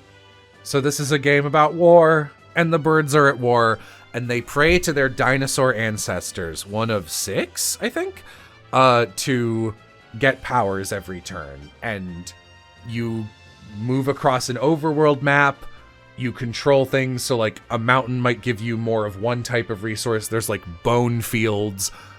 Some of the ancestors require bones as currency, some of them require like soldiers as currency. Like there's different currency and different things each ancestor gets you. Every turn you have 3 ancestors. You can pick 1 to appease and go, ancestor, I have this many bones, give me a benefit this turn. And the benefit could be anything from giving you more warriors, giving you a specific type of guy, letting you see where the enemy is through fog of war, teleporting your guys from one space to another. Depends on what's best for you that turn. I like Avianos fine. It's a strategy game. I like strategy games. Archers are OP in it, as they always are in UFO 50. Though in this game, mages are the best unit. They're fucking cracked. But mages are just faster archers. And God, do I really have like almost nothing more to say about this guy? I like this game fine. I do think this is pretty similar to a lot of other UFO 50 games where it'll be like, it'll have a story mode, heavy quotes, where it's anywhere from like 5 to 20 set campaign levels. And they'll be, you know, not roguelike, they'll be set out pretty simple. And they'll have like a different gimmick where it'll be like basic combat where the stakes are in your favor. Oh, in this one, the enemy starts with twice as much. How will you deal with that? Oh, in this one, you don't get access to this guy. And the game's pretty easy. I don't think I ever lost even once. And like in the back third, the levels are just like, we've randomized what powers the different gods give you. And it's like, oh, the game isn't fun anymore because it's not fucking balanced at all. It's not hard, but it's like, you know, it's weird where it's like, well, I memorize what all the guys can do and which ones I want when. And now it's just those same powers, but I kind of just don't know which guy they're behind. So it's not as fun. So the game loses some points for me for that. And also, the Brontosaurus is completely broken and the Triceratops are completely broken. Triceratops has like all the good powers. It has a smite ability which kills all but one of every type of guy on the enemy's field. Like on a specific area, which can just fully wipe out their fucking army. They let you teleport, which is crazy.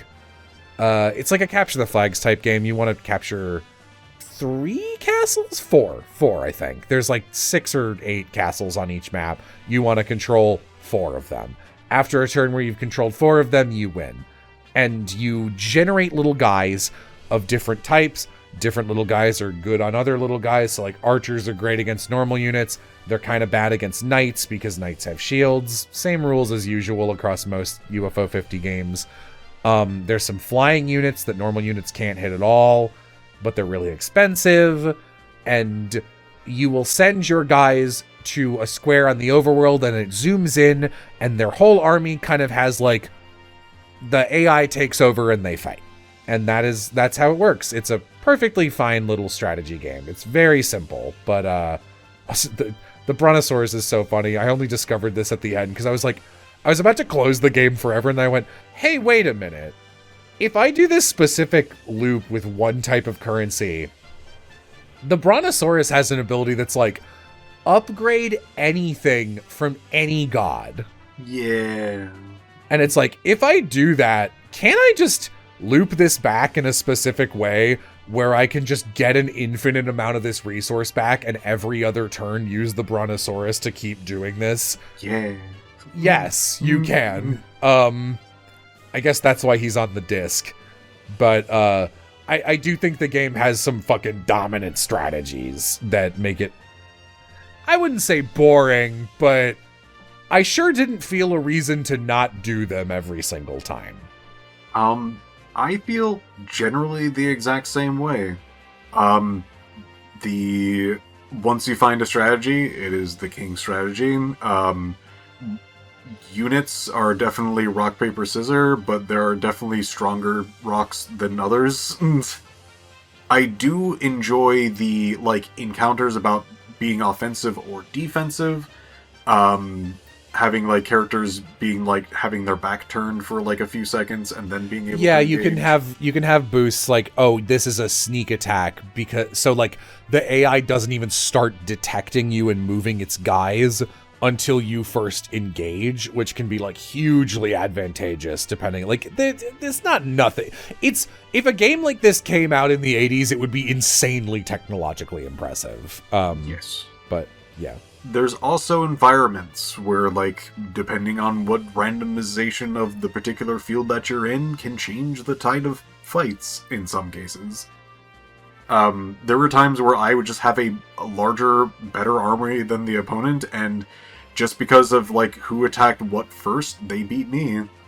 It does have a little bit of sauce on it, but at the same time, it's a tactics game, so you kind of just find the tactic that wins, and then you do it until the game tells you you won. Yeah, I like tactics games, and I think this one's too easy to crack open to the king tactic even for me, and I'm here for this genre. So if you're not really into that type of game so much, like Piph, then I would not recommend going out of your way to play Avianos.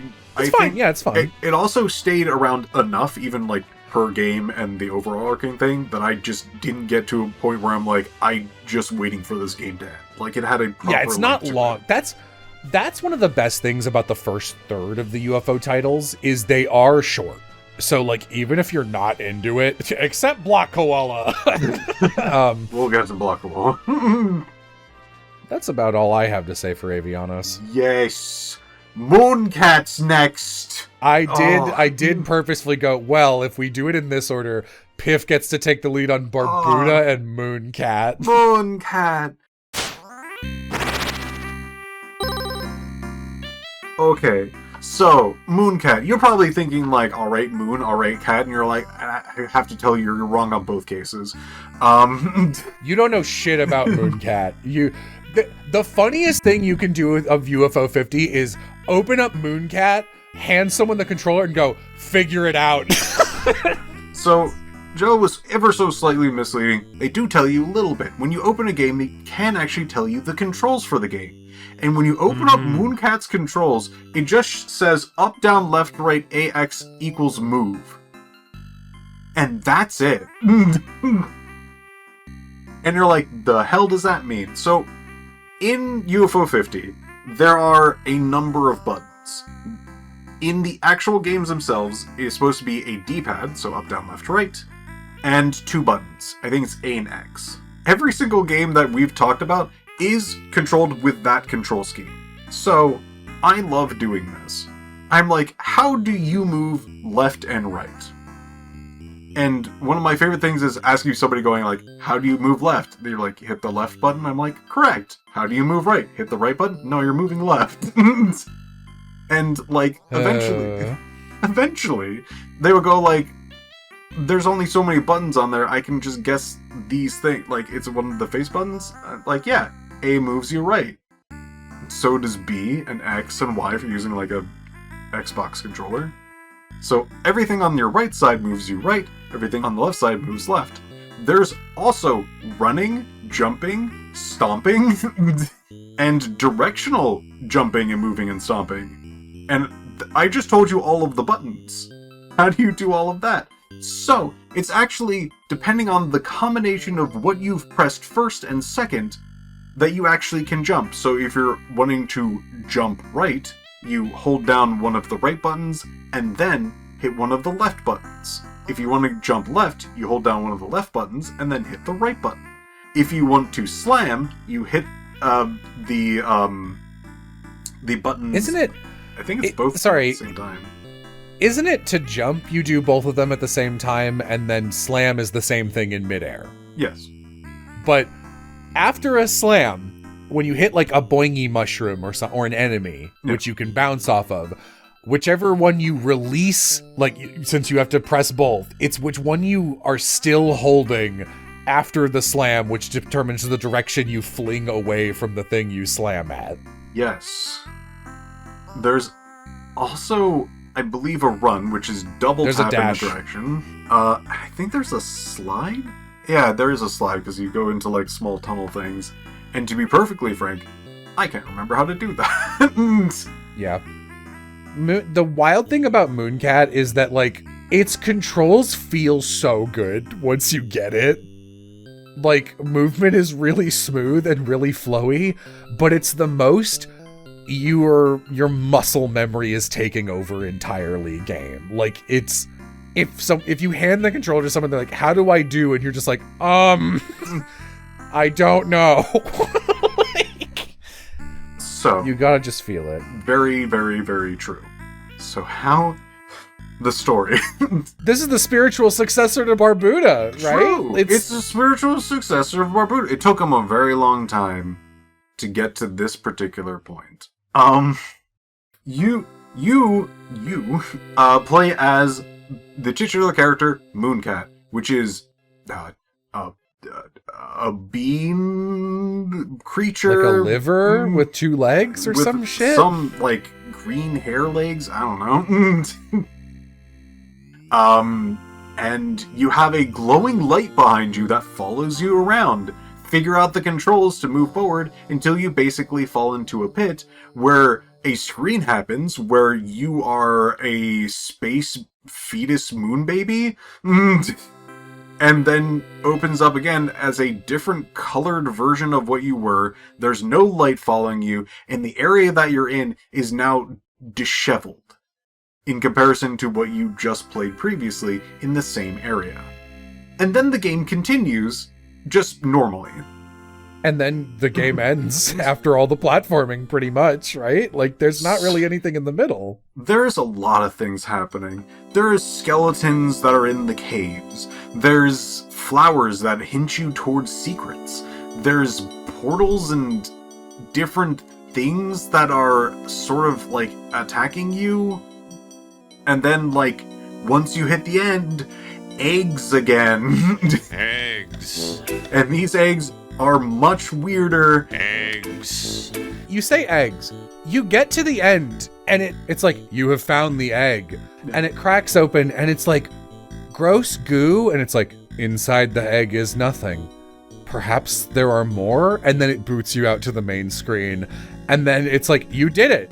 You beat Mooncat. You're like, did I? And you look at the cherry, and it goes, find all 3 eggs. It's like, wait, there's 2 Where? How was I supposed to find them? What? It's just a platformer.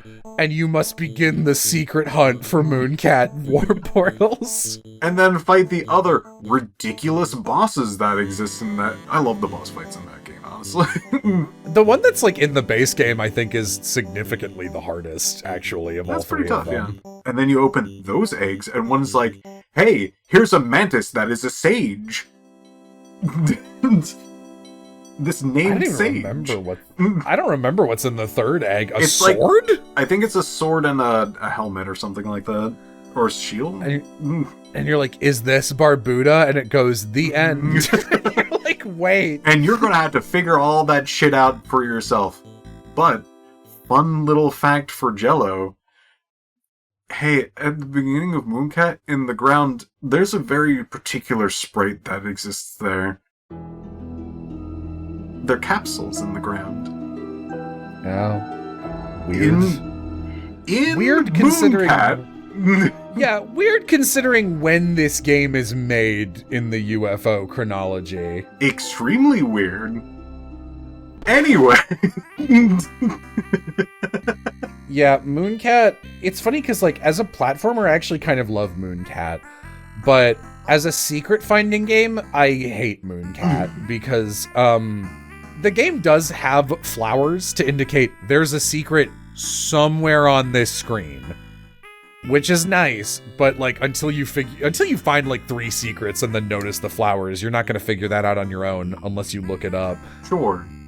But there is games in the future that hint towards that specific thing. So But not if I'm playing in chronological order, Piph. If I played them in chronological order. If you want to get all of the things immediately, looking stuff up is kind of the thing you need to do in UFO 50. Yeah, it would be an interesting experience to be like, hey, beat all of UFO 50 and play it chronologically, but think of the whole game as a lockbox puzzle that can hint to other design philosophies in other games. I don't think I would recommend doing that. I think... Yeah, me neither. Yeah, no, it's a way you could do it. I believe Warptank also has the flower It hints. gains the flowers later. Right. Yes, to piss me off specifically. Yeah, that one made me mad. So, this is one of my favorite games. It is not in the top 5, surprisingly. But it is definitely my top 10. You like Mooncat in like a Waluigi Dunsparce sort of way a little bit, where it's like, yes, Mooncat! Love the moon. Okay, also, a thing to note that I think is very important for Mooncat, and one of the most important things to me in Mooncat, it is a game where it makes you feel like you're starting anew. That you are an infant in this world, because you have to figure out even the basics of movement. I think that's neat. Yeah, that's fair. So I will mention this also. The secrets in Mooncat are by and large warp portals. Sometimes they will appear if you walk to a certain place. Sometimes they are already like above the screen, you know, Mario style, where you have to jump over the screen and walk over to one that's been there the whole time. And there are 3 heavy quotes routes in Mooncat where you can get like, I'm going to get the colors wrong, so just leave me be, like yellow, red, and green, blue. And there are 3 endings, each of which are prefaced by like a dungeon area, heavy quotes. And once you've entered the dungeon, you're locked into that route.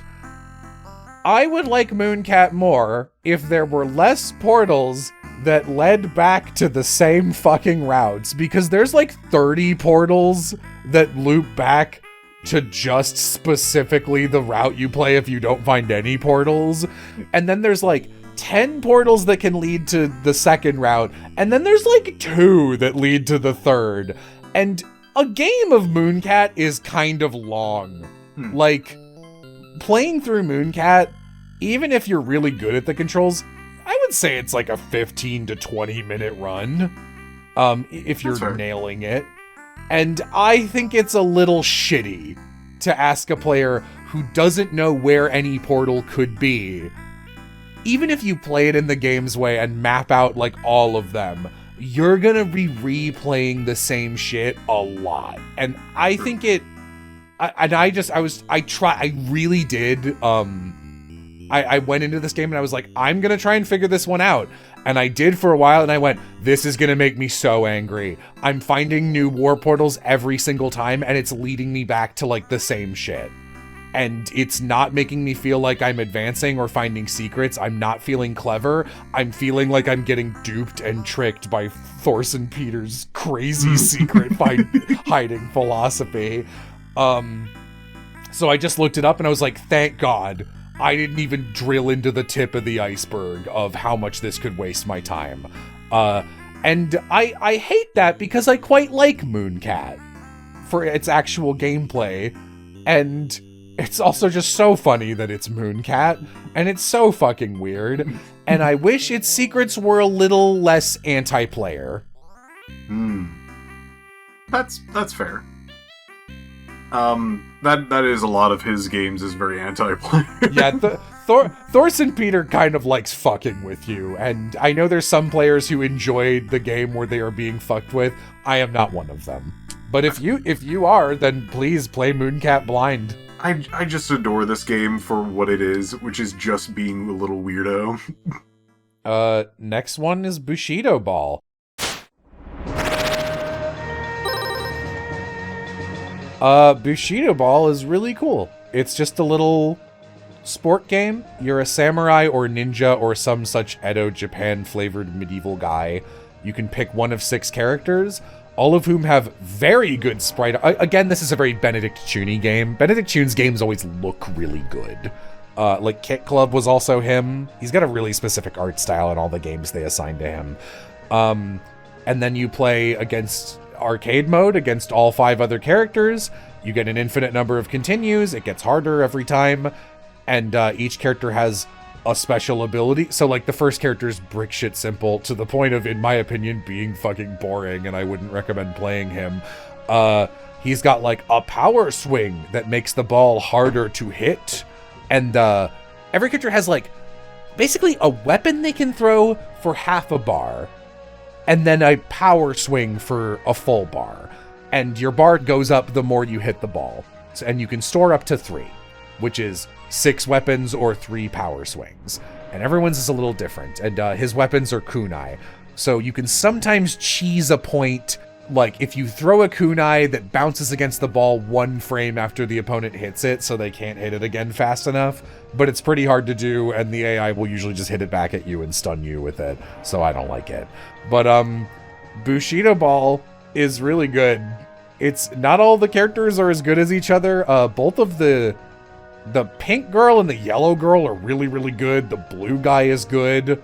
Then there's the fucking samurai armor dude who is really hard to play and really hard to fight against as the AI.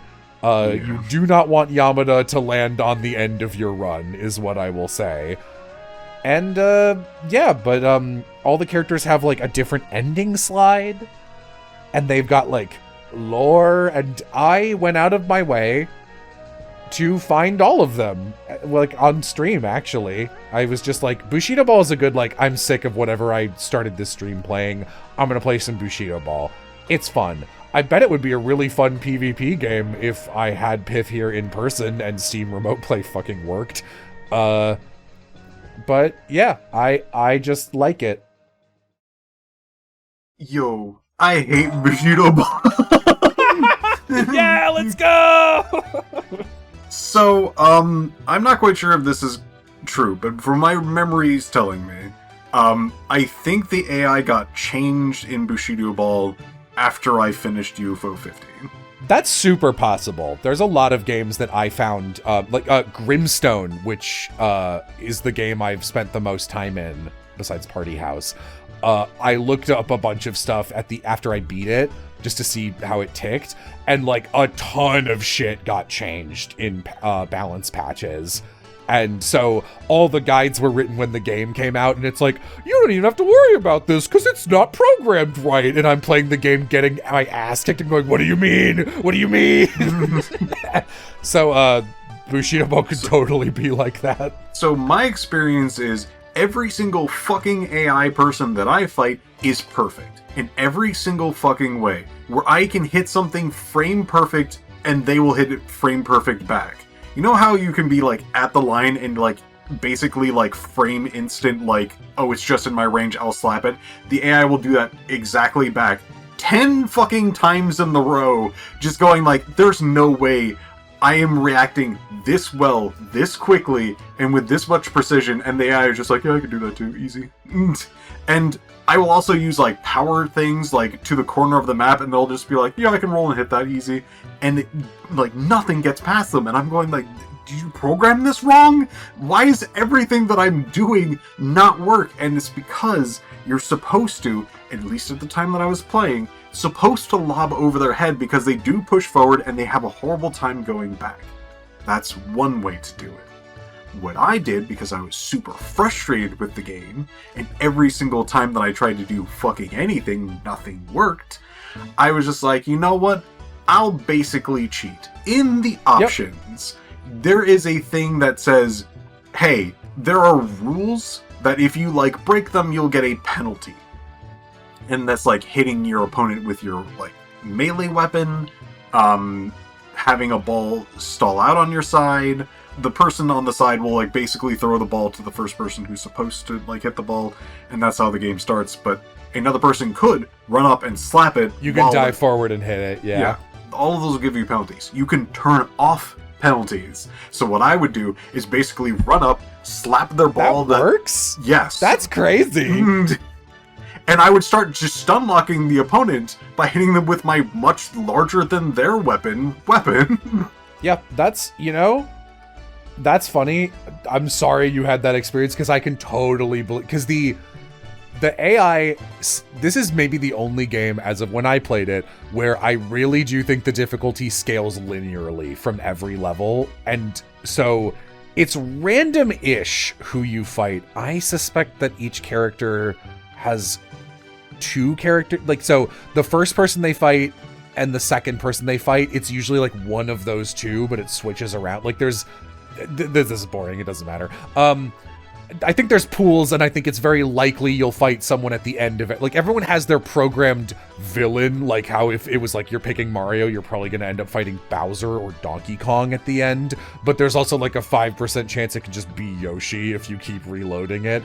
So for me, there's two characters who I found very difficult to fight against if the hard mode AI lined up on them, to which I did experience the thing Piph was talking about, but it was usually only for one match. And I was just like, I don't want Yamada, and I also kind of don't want Raizo. They're very dangerous in the hands of the dangerous AI. And when I first cherried the game, I was playing as Raizo, mostly to take him off the table, and he has this power attack that shoots forward and deals damage, and I would purposefully cheat with the penalties and goose out like 3 points each round. I think you need 8 to win the game. Yeah. And then I would stop cheating so that I didn't lose the match. You would only lose it one was like point if you got 3 penalties. That's crazy, dude. So I would just cheat as Raizo because I was like, it feels like he's meant to cheat. Like he's got this long sword that can hit anybody over the line and just steal their serve. He's got this attack that shoots through them and stuns them while hitting the ball they just hit back over their head. So I'll just do that and sometimes cross the line if I need to. And then his win thing was like him handing money to the referee. Like he's the Wario, like he's the cheater bad guy. And I was like, that's kind of incredible, actually, that I wonder how on purpose that was. So it worked out really well for me with like a weird amount of gameplay character synergy. Yeah, but I had a really good time with Bushido Ball, and when I've replayed it, it's felt really good every time, so I do think they've changed it, because... lol. Yeah. I don't want to go... That's fine. That's fair. I don't want to go back. Alright. Well, this next game is a game that I didn't like even a little. You want to tell me about it? Oh, it's Block Koala! It's a game where you're koalas, or basically one koala and another one comes around later. And you're you like... can just pick either one. It's just like, are you a boy or a girl? And you can swap them whenever you want. There's this fiendish flamingo taking all of the water from the area. A little bit environmentalism sort of thing. That shows up a lot in UFO 15. Yeah, there's a lot of games about, like, be good to the environment. It's very Studio Ghibli. And you are a koala pushing blocks to eventually get over to the flamingo, stop their dastardly deeds, and give the water back to the park. And I believe out of universe, the flamingo was something that they got from like a golf thing. It's like either a Chuck E. Cheese type place that some of the devs took their kids, or like a sort of mini golf, just general family fun hangout place. And there was a distinctive flamingo there. eventually, years later, that place goes out of business, and they end up buying that flamingo that the villain, he's not really even on screen, it doesn't matter, this villainous flamingo is based on. And it's a good puzzle game that overstays its welcome by like 25 levels. By a lot. Block Koala would have been so cute if it were like 15 levels long, maybe even 20. 25 seems like a lot, but it's pushing it. It's 50. It's 50 levels. It's UFO 50. And I was like, I don't want this. I do like the weird dialogue that you get from the worms. I like the worms. Just like nonchalantly, it's like, time's no longer linear. Go back in time. And you're like, oh, okay. All right, worm. All right, whatever, worm. man. Hey, worm. I'm 6 at the park. They're good puzzles. If you really like puzzle games, you'd be happy that there's 50 puzzles. If you're somebody who likes pacing, like myself, you might get annoyed about how it's too long for what it is. Yeah. It's also not like... I don't think I'd call this game easy either. I think a lot of the puzzles are pretty tricksy. And many of them are multi-step. So yes. I ended up just going, please help me out. I just want to be done with, I think, like a solid 10 out of 50 puzzle levels. And for what it's worth, maybe this might just be a me problem. I find that usually if I'm chafing against something in like a UI or a basic design thing, I will muscle memory learn around it, or my brain will go, okay, I've figured that out. But sometimes, no matter how many times it happens, I will keep forgetting. Block Koala is a game where, like, higher number blocks, I'm gonna call them heavier blocks. It'll be like a 4 block can push a 3 block and a 2 block, but a 2 block can't push a 3 block or a 4 block because it's smaller, you know? Right. Yeah. And there's these neutral blocks with no numbers, and you can squish them in a specific way in relation to other blocks to add to that block's number. I kept forgetting how to do that. I kept forgetting which way they needed to be squished. Like, you can't walk up with the numberless block and just push it between the block you want it to merge into and your koala. You have to squish it with a certain, like, in a certain direction between 2 other blocks that are heavier than it. And I just never grokked it. I kept forgetting the exact order, so it'd be like, you know, I'd want to upgrade like the 3 block and not the 2 block, and I'd push it in a way that would do the exact opposite of what I wanted. I'm like, fuck, how do I keep forgetting this? And that kept happening for 50 levels. And like, maybe that's me being a shit of dip, but I was like, man, this is still an issue. I think something about this needs to be more obvious or like reworked somehow with like the graphics. I don't know why I keep fucking this up, but it was an issue for me the whole time and it never got better. I did have that difficulty. I'm not quite sure if I can recall if I ever fixed that little brain tick of mine, but I did actually, from what I can recall, play through every single level without like looking up how to do it. It did take more time to do so, and again, with a game that is a little too long in the tooth, that wasn't great. But I can think of a few games that are worse as a, like, either concept or, like, I had less fun with. But this one was just like, it's a good game, you just have to have a different length. And yeah, it's just... Unless you're really into puzzle games, this one's too long. It's kind of like how you'll see some people get to Grimstone and be like, oh my god, a full JRPG. This rules. And other people who aren't into RPGs going, why is this so long? Why the fuck is this so long? And for me, Block Koala is that. And I'm one of the people who's happy about Grimstone, so, I have nothing else to say about Block Koala. Me neither. All right. Camouflage. You are a gecko. You walk, it's a top-down view, there's puzzles, there's creatures that want to eat you. There's like frogs, and there's alligators with lines of sight. Your goal is to pick up some things and then get to a hole. But you must sneak. It's a stealth puzzler. And the gimmick is whenever you are on top of a terrain, so like could be desert, that'll turn you sand colored. Could be grass, that'll turn you green. Could be the huge amount of weird purple shit that's there for some reason, that'll turn you purple. And whenever you are the same color as the thing you are standing on, the enemies can't see you, and you can walk through their line of sight. But if you are a different color, they'll run over and eat you. Or if you try and transform while you are safe in their line of sight, you blink white and red before you transfer the new color, so you can only do it in safe areas.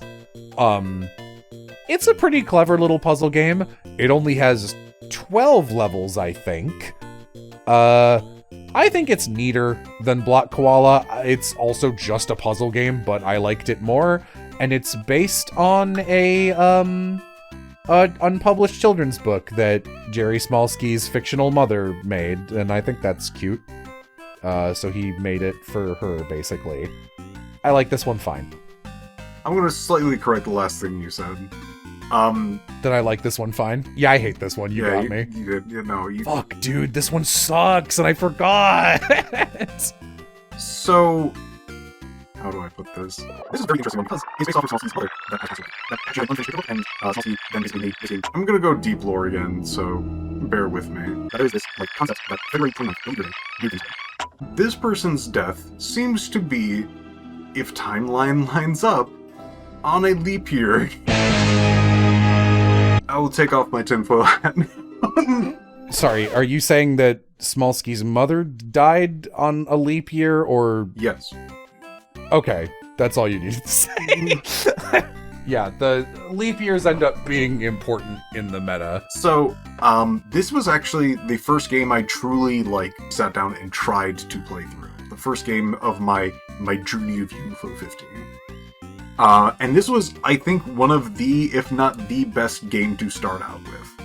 Because it is easy enough to, play.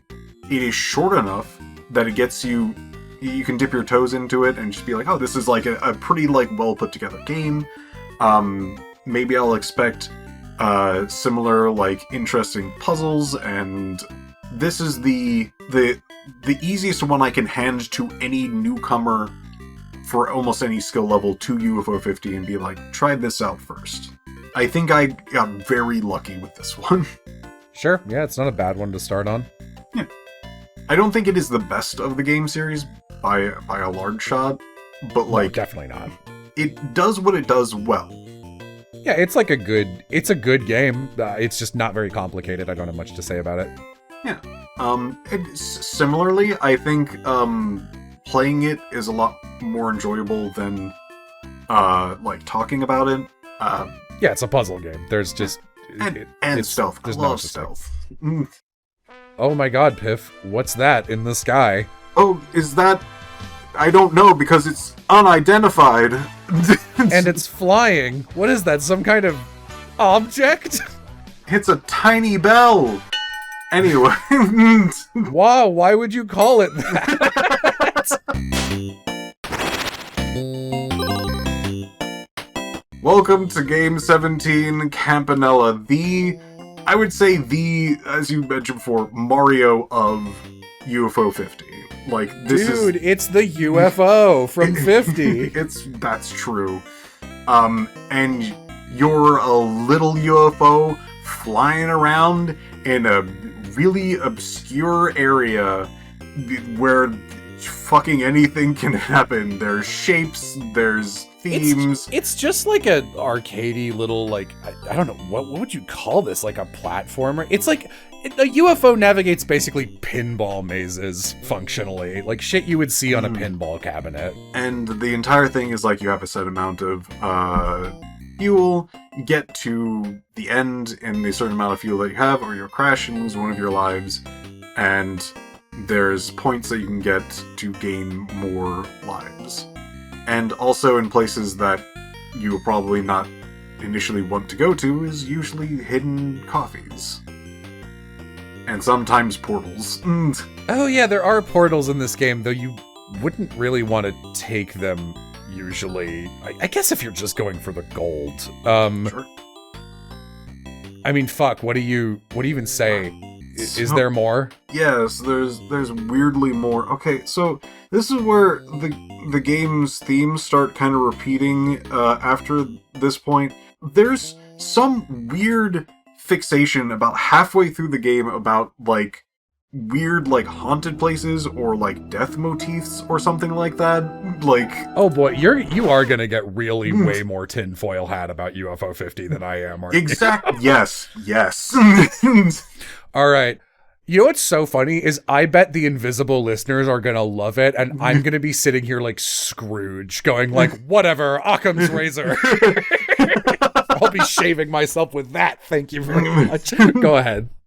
So, like, there's also the first instance of the character that's sort of like a weird alligator dinosaur other person in the UFO. Princess Zoo or Queen Zoo or whatever her name is. Yeah, something like that. She's the final boss of all of the Campanella games, even though, like, who is she? I have a theory about that.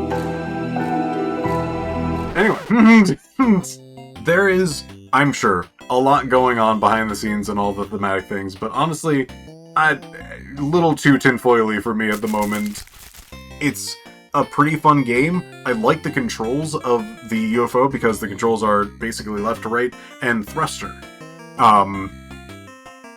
Have you played the you have specifically, yes, but like viewers, have you played the fishing minigame in Stardew? Where like it's not just you hold down the button and it goes up and you don't hold down the button and it goes down. It has like physics to it where there's like a certain amount of that's momentum. such a funny comparison, but you're right. The UFO does move up and down the way that the bobber does. Huh, okay. It's a certain amount of time that you've actually used it will actually have a lot more like afterwards momentum, so you can go up maybe a little bit too much that you wanted to go, and like if you wanted to stay a little steady you have to like kind of like tap it, and you can do a lot of very intricate movements with that, and I think that's really Yeah. You can only stay on each stage so long because there's only certain areas where you can like get more fuel. So idling to be safe and avoid cycles of obstacles moving back and forth is not always the best strategy. Sometimes you have to go for it. I also really like the UFO movement. I've seen a pretty significant number of people online say they hate the way the UFO moves in this and other games. I disagree. I think it's pretty smooth and I think it feels pretty good. You also have but functionally a punch, like a sword swing, that can bop things like that are directly in front of you, which is sometimes used to like flip switches and shit. Yeah, defeat some enemies, things like that. This game's pretty fun. It's challenging, but extra lives fucking ooze out of the woodwork once you know how to play it. So, Yes, and it's not very hard.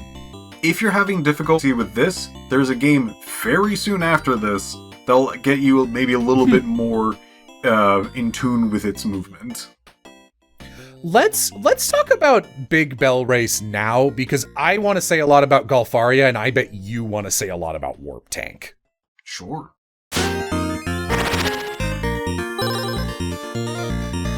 Campanella was kind of their breakout hit, and as far as I can tell, the only time they had a big commercial success. I know they had financial issues afterwards, and I didn't pick up on anything that implied they ever nailed it again, but Campanella was their first, possibly only game that made them a good amount of money.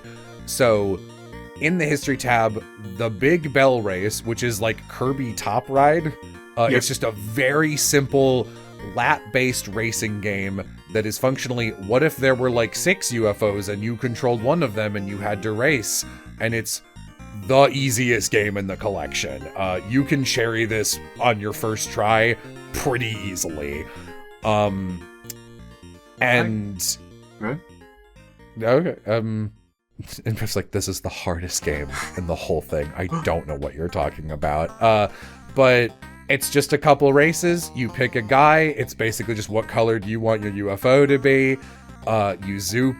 Of note, they've got Isabella, who is the Luigi of this universe, Pilot's sister.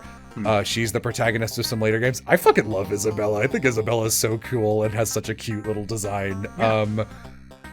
And you race, and that's about it. And there is a tab in the game's history. It says, this was made in 2 weeks to capitalize on the success of Campanella. So clearly they were like, fuck, UFOs, that's our thing. That's what people like. We're UFO Soft now. And they pretty quickly transfer into being UFO Soft. Soon after, It's not immediate. It takes a couple games, but I know one of those games ends up like packaged with the LX3. I think it's Campanella, which is like, you know how like every time there's a console launch, it's like, right now you get a deal. If you buy our GameCube, you also get Luigi's Mansion or Smash Bros. Melee with it, or like the launch title. Yeah. I think one of the UFO games is that with the LX3. That's plausible. That would probably be 2 if I had to guess. Because there was 1, 2, and 3, and it actually took like a pretty linear amount of time to get from one to the other. Do you mean Campanella 1, 2, and 3, or the LX 1, 2, and 3? LX 1, 2, and 3. Okay, yeah, because I don't know if that's true. The LX systems are, I think we're already at the LX3, and I think we stay there forever, actually. Well, the LX3 comes in really early in the history. I don't think so. I'll look it up. Were you going to say anything about Big Bell Race? It sounded like you disagree with me on the difficulty. So Big Bell Race is extremely short and pretty easy, especially if you already have any sort of like flying practice with Campanella itself. It does have power-ups. It does have like, you can drop bombs behind you, little traps, and have like invincibility or something like that. It's very sort of Mario Kart-y and probably work really well with like other people that are playing with you. As a like actual campaign thing, meh. But I will say one note of this. I would have actually done it in my first try if I didn't get knocked off of course in the final stage. And for some reason, if you go back to where you were and then do the course as normal, it doesn't count as a full lap. You have to start from the beginning if you go off course. Yeah, it's not programmed awesome.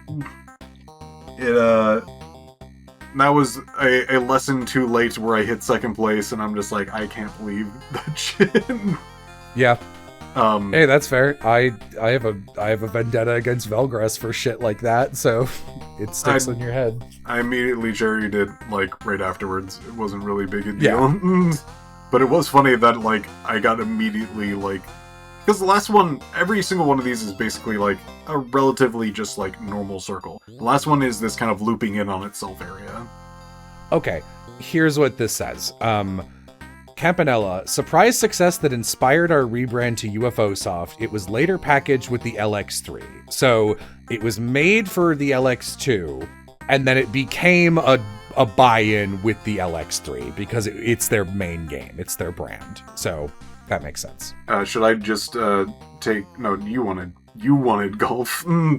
Oh, yeah. No, I'm going to do golf and then you do Warptank.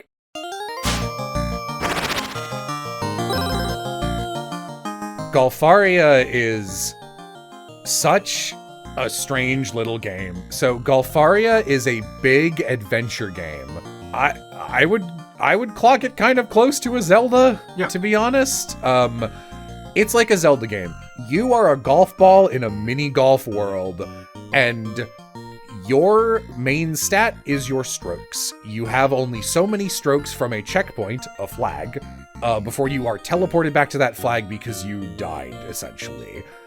The game starts so fucking mean. You have like 20 strokes and you can barely get anywhere. So the opening of Golfaria is figuring out where the hell you can even make it to in that many strokes. And if you can use the golf physics, because again, you are hitting yourself off of objects and rotating off of the terrain, etc., you are trying to find anything that can give you more strokes. And every time you find... No, they're floating golf clubs, aren't they, that give you more strokes? And flags are the checkpoints. So, you're looking for, like, are there any flags here that I can use as a new checkpoint, Castlevania style, or are there any strokes that I can get that can increase my shit? Because, oh my god, I can't get anywhere. And eventually you get a couple power-ups that let you break through blocks, and there's one other one really early on. I don't remember which one it is. And once you get one of those two, one is definitely the intended first one, which is what I got. And I remember Piph said he got what I would say is like the third one that you can get first. I don't know how the hell you got over there. That's insane. But definitely doable, clearly. But once you get Golfaria's very mean opening, I love this game. This is the first one in UFO 50 that, like, I thought about this game when I went to bed. I woke up excited to play more Golfaria. I love Golfaria. I think the theming is so fucking cute. It's like kind of post-apocalypse-y, where it's like you're in only the mini golfs survived. And I kind of don't want to spoil this, but I think I'll just put a spoiler tag at the start of this for everything. There's a tiny human village you can find. You don't even need to, but you can find it. And you're huge compared to humans. Like, humanity are like human-sized, and you're like 7 stories tall as a golf ball, and you roll past them and they're like, whoa, a golf ball. And I don't know, like, the world has been destroyed and the only hope are golf balls, and you can get more strokes by hitting birdies and eagles and albatrosses across the world. Like, it's so committed to the mini golf and golf theme. It's so cute. It takes it to such an extreme. The game is exactly the right length. It's so fun to get a new power-up and go, oh, now I can go across sand, which means I can get across the desert in a reasonable number of strokes. And, like, the whole thing takes place in this giant mini golf course. Like, there's, like, a pyramid. It's, like, the ancient pyramid temple, but it's obviously just the pyramid hole. Like, it's really cute. I really like Golfaria. Yeah, I don't know. I just think this game is fucking awesome. I don't really know what else to say about it. This feels like one that you'll either, if you can get past the initial shit you have to deal with, Golfaria is either, like, gonna be one of your favorites, or I feel like people won't like it at all. Oh, I loved Golfaria. Probably not as much as you, but, like, I really did enjoy this. I'm an exploration boy. I love the exploration games. I went through it, I had a good time, I did some silly things that I guess I wasn't supposed to do yet. But, like, I love the fact that you're able to do that. Like, and there were things I did that I got at least one power-up way too early, where I was like, I'm definitely supposed to have something else that lets me get there an easy way, but I bet I can backdoor this and bank off of a bunch of shit I shouldn't be able to sequence break. And, like, you can do that, and I love that you can do that. I think that's so fun. I will also not spoil things, but I will say, the ending is worth a look. Like, if you get to the end, it's something. This is also, there's a lot of UFO 50 games about, like, a character who's been reincarnated into a new body, usually like a professor or someone, and it's just like, you're our last hope. Golfaria does that. Velgres does that. It's just kind of a theme that comes up a bunch. Might be worth remarking on. A lot of games use these golf physics to some degree. Lords of Disconia uses it, Pin Golf uses it. I don't think either of those are even close to as fun as Golfaria is. I just love the world. There's a bunch of NPCs you can find. There's just so much to discover in this game. It's a great adventure game. Yes. I think I just generally agree. I also love the exploration. I love getting little power-ups. I love how more and more the world opens up. I love all of the intricacies that you get from all the different power-ups that you get. It is a well-put-together game from start to finish. Well, mostly from the start. Yeah, The start is... Please play past the start. It feels fucking terrible for the first 20 minutes. You have to get some strokes, and then, like... You are lost. I wish they... if they started you with, like, even 30 or 35 strokes instead of 20... But the rest of the game is so tightly balanced. Yeah.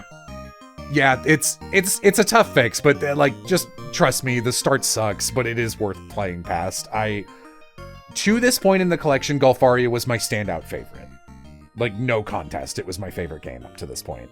And I think this next game we're gonna talk about is Pip's favorite? Let me double check. Yes.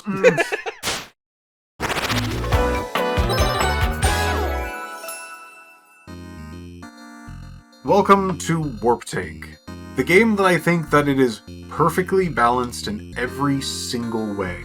Of course, Jello does not agree because there is very specific shenanigans that this game puts forward, and I think it is very fair to criticize the game on those merits. I think if you are trying to gold Warptank, I pretty much don't have any flaws on it. I think it is a great little platformer. Alright, so, Warptank. You are a tank, and your ability to warp basically allows you to instantaneously go from whatever surface you're on to the opposite surface, if there is a surface. Sometimes there's none, and you just kill yourself. But in general, most of the areas are fairly enclosed, and you can go from one spot to the other. So you'll be like hanging from the ceiling or a wall, and then you can warp to the other wall or diagonal.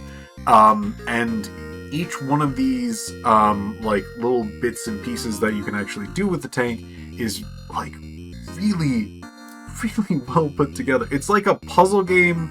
It's also sort of a platformer. There's also a slight amount of battle mechanics because of the enemies there, which has like these three like kind of juggling together in kind of a really cool way. I think there's only one time where I was just like, I don't understand what I was supposed to do here, and I looked at it and I'm like, oh, you can land on this? I thought that was death. So besides, I think that one time, I just thought this was really nice. Yeah. There's like a hub, you navigate it, more platforms open up so you can warp around further areas, the more levels you complete. There's a lot of tanks that you can unlock, so you can look a bunch of different ways if you like a certain cosmetic. They're all the same, but if you like look in a different way, it's also like a nice thing to get from exploring. So there is an exploration aspect. Good amount of different vibes in the levels. UFO 50 has a lot of games with gravity flipping mechanics. Vanger is also all about this. There's a character who's got gravity mechanics in Hyper Contender. I wonder if they programmed it once and then were like, well, I mean, we got this. Can we use this in any other games? And by that I mean Mossmouth, not the UFO Soft fictional devs. But as a core game, I think Warptank rules. I think it's really fun. I think it's really clever. It's really tight. Personally, I don't like that. We talked about this a little bit. In Mooncat, there is a language that if there are flowers near something, there is a secret nearby. Warptank secrets are the hardest to activate, even if you kind of know where they are, because you have to land on a specific singular spot. It's not like Mooncat or Kit Club, where you need to go kind of near it, and there's like a couple pixels, like there's like a good area you can enter. For Warptank, it is usually, are you standing exactly here? Or like, oh, there's a singular column sticking out in a weird way that's like mostly just an obstacle, but if you juke around the level in this specific way that wouldn't help you progress it at all, you can land on the tip of it, and when you do, it unlocks a cup of coffee. Then you get the cup of coffee, and you must beat the level without dying from the moment you get the cup of coffee. And many levels have like a checkpoint in the middle, which is great for the main game. But once you beat the game, it's like, hey, it's pretty possible you can grab the coffee, get a checkpoint, and accidentally die. And then, oops, you lost the coffee, but you're past where it was in the level, so you spawn after it, which means you have to leave the level and come back into it. I don't love that. I just thought it was kind of feel bad. Like, you know, it's a nice extra test of skill, but like, it did just feel bad to me, and it is what it is. And I mostly just don't like that the language, like I found a coffee. It's such a bad moment when you're playing a game, going through a level and then going, zoom, oh, a secret cup of coffee. Uh-oh. And then you leave the level, and on the level completion, there's a cup of, it's like, you got the coffee. And I go, oh no, how many levels have I done where I didn't find the coffee? And That happened to it me. would be, yeah, it would be nice if, like you said earlier, where it's like, oh, if you play Warptank first and you see the flowers, then you play Mooncat, and it's like, oh, fuck, those are the same little red flowers or whatever. There's probably a secret near here. Like, that's a cool, a cross-game synergy that, like, I didn't get to have, because for some reason you have to gold Warptank, and then it's like, now in every level the flowers are there, and it's like, why? Like, come on. I could have gotten, like, half of them on my first run, and that grates me a lot, and so I ended Warptank feeling kind of sour, which sucks because Piph is right. This game rules. Like, it is really good. So, one of the things I can really say about this that I feel like it is a perfect game for, like, people, is people. You know, like human people. Unlike those freaks. When you die, you go back to a checkpoint, and, like, your death doesn't ruin the entire run. It's like a normal game. Yeah, it's very forgiving compared to some other shit in this collection. Also, this is one of the first instances that I should say this, but there's plenty of things before and after. The music in this game's really good. Yeah, the UFO 50s music is pretty cool overall, especially because, like, one guy composed, I think, all of it. Eric Suri, or however you say his name. That's the real word version. It's crazy.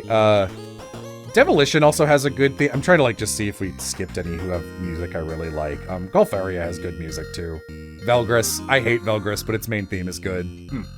So, I think this is also one of the first real strong contenders that I can point to where there is a kind of corruption theme in UFO 15. Yeah, that's another thing that keeps happening. This Warptank has a big, like, it's often in space too, isn't it? Like, it'll be like a big space station that's being taken over by corruption. Venger does that, Campanella 2 does that. Hey, the station that you're on is called Capsule World.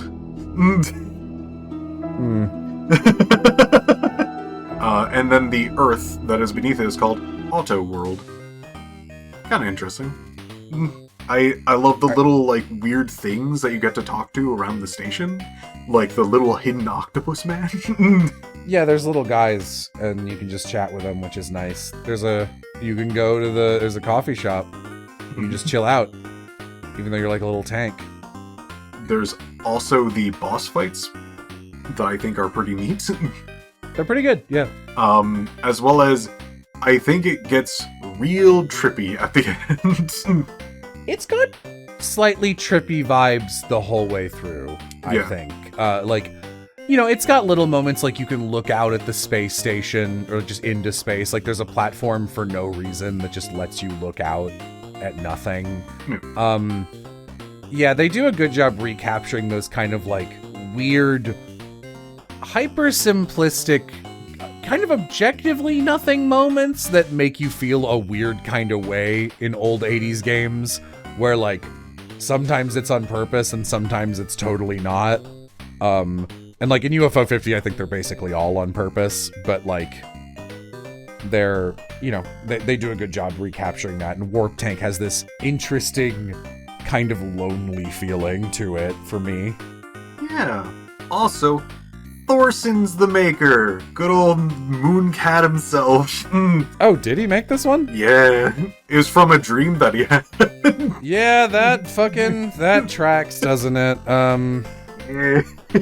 Yeah, that explains the tone and the fucking secrets being awful to find, Thorson. Yeah. Why don't you dream about making something easy? Like our next game. So, I took this from Jello. It was on purpose. I wanted him to know that I loved Hotfoot. Oh, really? Oh, God. Hotfoot sucks.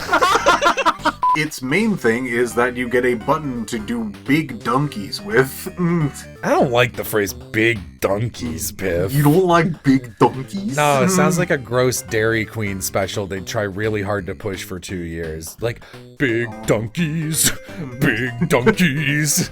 you gotta dunk them. And I'd be like, it's stuck in my head at work or some shit. I don't like it. Big donkeys, big donkeys. Thanks to a trying court battle, Big Donkeys is back. And with new flavors like Edible, The Devil's Handshake, and Asphalt. Big donkeys, big donkeys. Big Donkeys is available for a limited time and will kill again.